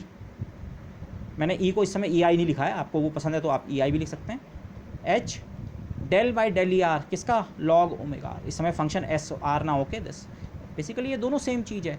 किस वैल्यू पे evaluated, E equal to E total या ई इक्विलिब्रियम लिखना चाहिए था मुझे एक्चुअली, इक्विलिब्रियम। ये और ये फैक्टर्स कांस्टेंट है, ये नंबर कांस्टेंट है, omega total, total number of accessible microstates overall system की, सिस्टम प्लस रिजर्वायर की, ये नंबर कांस्टेंट है। ये एनर्जी टोटल जब हमारा रिजर्वायर अपने पास रखता है तब उसकी नंबर ऑफ एक्सेसिबल स्टेट्स कितनी है, ये दोनों नंबर कांस्टेंट हैं। इन दोनों को मैं एक कांस्टेंट सी में शामिल कर सकता हूँ। इस समय एक चीज़ ध्यान रखिए, हम इस लॉग का मैक्सिमम नहीं फाइंड करना चाह रहे हैं, केवल पी फाइंड करना चाह रहे हैं। माइक्रो कैनोनिकल के हमने इसका मैक्सिमम फाइंड किया था, मोस्ट प्रोबेबल स्टेट, यहाँ पे वो नहीं है, यहाँ पे केवल ये तो इसमें ये दोनों टर्म्स कांस्टेंट हो गए, और ये माइनस ई, और अगेन लॉग ओमेगा का differentiation with internal energy of the same system reservoir, ये बेसिकली है बीटा पैरामीटर जो होता है, बीटा पैरामीटर ऐसे तो डिफाइन करते हैं, del omega upon del E. Reservoir की बात कर रहे हैं तो रिजर्वायर का temperature, beta is basically the function of temperature, inverse temperature होता है। तो यहाँ से भी अगर आप इसे एक्सपोनेशिएट करें तो पी बराबर E to the power constant minus beta E, E to the power constant को अगेन सम कांस्टेंट, जो फिजिक्स और मैथमेटिक्स में जब से हम बार बार करते हैं, कांस्टेंट इनटू कांस्टेंट भी सेम कांस्टेंट रख देते हैं नाम, तो ई टू पावर सी का नाम सी रखें बस, तो यही सेम एक्सप्रेशन। ओके, तो इधर वे यू कैन गो, ये आप चाहे एंट्रोपी के मेथड से जाना चाहें, बोल्ट्जमैन एक्सप्रेशन आपने यहाँ पे यूज़ किया, उसके टर्म में जाना चाहें, या आप इसके टर्म में जाना चाहें, you get the same answer. Okay, basically इसी एक्सप्रेशन को कुछ नहीं किया है, एस और ओमेगा के बीच भी तो रिलेशन होता है, उस रिलेशन को यूज़ करके वो अदरवाइज ये, तो you get the same answer, so you can go either way. So this is the expression for the probability distribution for the canonical distribution. हाँ, इंपॉर्टेंट पॉइंट एक और, यू कैन चेक दिस, ये again H का function है, energy means Hamiltonian, ये हमने लिवोली theorem ने पहले ही कह चुका है आपका कोई भी इक्विलिब्रियम डिस्ट्रीब्यूशन है उसमें प्रोबेबिलिटी डिस्ट्रीब्यूशन जो है, डेंसिटी डिस्ट्रीब्यूशन या प्रोबेबिलिटी डिस्ट्रीब्यूशन, उन दोनों के बीच एक कांस्टेंट का फ़र्क हो सकता है, तो वो जो है केवल हैमिल्टोनियन एनर्जी डिपेंडेंट होगा। माइक्रोक्रोनिकल एंसेंबल के लिए तो वो इस तरह से वेरी करता है, शेल में कांस्टेंट वैल्यू होती है, बाकी सब जगह जीरो। यहाँ कांस्टेंट नहीं है, यहाँ ऐसा वेरिएशन है इसका टी का भी, और तब फेज स्पेस में जो प्रोबेबिलिटी डिस्ट्रीब्यूशन है उसका वेरिएशन भी एनर्जी के साथ ऐसी होगा, लेकिन ये केवल एनर्जी के साथ वेरी कर रहा है। टी टेम्परेचर तो कांस्टेंट मेंटेन कर रखा है अपने सिस्टम का, केवल ई का फंक्शन है, हैमिल्टोनियन का फंक्शन है। So you can this as it must be for any equilibrium distribution by the Liouville theorem. Liouville theorem ने यही, इसीलिए तो हमने इंट्रोड्यूस की थी। लिवेली थ्योरम ने शुरू में एक हिंट कर दी थी, उस वो लिवेली थ्योरम ये तो नहीं बता पाया था कि रो का फॉर्म कौन सा होना चाहिए, पर ये उसने डिक्टेट जरूर कर दिया था। अगर आप केवल इक्विलिब्रियम सिस्टम्स पे कंसंट्रेट कर रहे हैं तो आपका प्रोबेबिलिटी डिस्ट्रीब्यूशन या डेंसिटी डिस्ट्रीब्यूशन जो है वो केवल हैमिल्टोनियन एनर्जी डिपेंडेंट हो सकता है। तो वी आर अगेन सीइंग हाँ कैनोनिकल क्ले वो एनर्जी डिपेंडेंस इस तरीके की है। बस ओके पर इस चीज़ को अब इस तरह से सोचिए, ई रिसीव्स फ्लक्चुएशन, हमारे सिस्टम की एनर्जी में फ्लक्चुएशन हो रहा है जो कि रिजर्वायर ड्रिवर कर रहा है 0 to infinity in principle, but the probability distribution is stationary. ये प्रोबेबिलिटी डिस्ट्रीब्यूशन में कहीं टाइम नहीं आ रहा है, ये टाइम के साथ डिस्ट्रीब्यूशन फिक्स्ड है। इस चीज़ को क्लियरली समझिए। डिस्ट्रीब्यूशन का मतलब समझने के लिए आप एक सिस्टम के बजाय इस वाली पिक्चर में सोचे तो ज़्यादा आसान है। एक्चुअली ये टाइम एवरेज और वो एंसेंबल एवरेज जो एर्गोडिक हाइपोथेसिस आती है, तो इसके टर्म्स में सोचें। आपका जो एक पर्टिकुलर सिस्टम है, एक साथ इस पूरे एंसेंबल को देखते हैं। इस सिस्टम में कुछ सिस्टम्स बहुत कम एनर्जी के होंगे, माना मैं ऐसे ही लिख देता हूँ जीरो का मतलब ये कम एनर्जी वाले हैं। रैंडमली पूरे एंसेंबल आपने बनाया, सचमुच एक इस तरह का एंसेंबल बनाएं, आप इसमें एनर्जी शेयरिंग इनमें अलाउ करें, तो एनर्जी शेयरिंग के कारण इनकी एनर्जी में फ्लक्चुएशन होता रहेगा हर किसी की। तो इनमें लेकिन ज़्यादातर सिस्टम्स जो हैं डिस्ट्रीब्यूशन ऐसा होने के कारण इनमें से ज़्यादातर की एनर्जी जीरो है। कुछ सिस्टम्स ऐसे होंगे जिनकी एनर्जी 1 होगी, उनका नंबर कम होगा। कुछ सिस्टम्स ऐसे होंगे जिनकी एनर्जी 2 होगी, उनका नंबर और भी कम होगा। और इन प्रिंसिपल एक सिस्टम ऐसा भी हो सकता है जिसकी एनर्जी इन्फिनिटी। ये मैंने कुछ ही नंबर्स लिखे हैं, ये एक टाइम पे डिस्ट्रीब्यूशन है। थोड़ी देर बाद ये सिस्टम्स आपस में एनर्जी एक्सचेंज कर रहे हैं, तो इनमें से हर एक सिस्टम की एनर्जी चेंज हो जाएगी।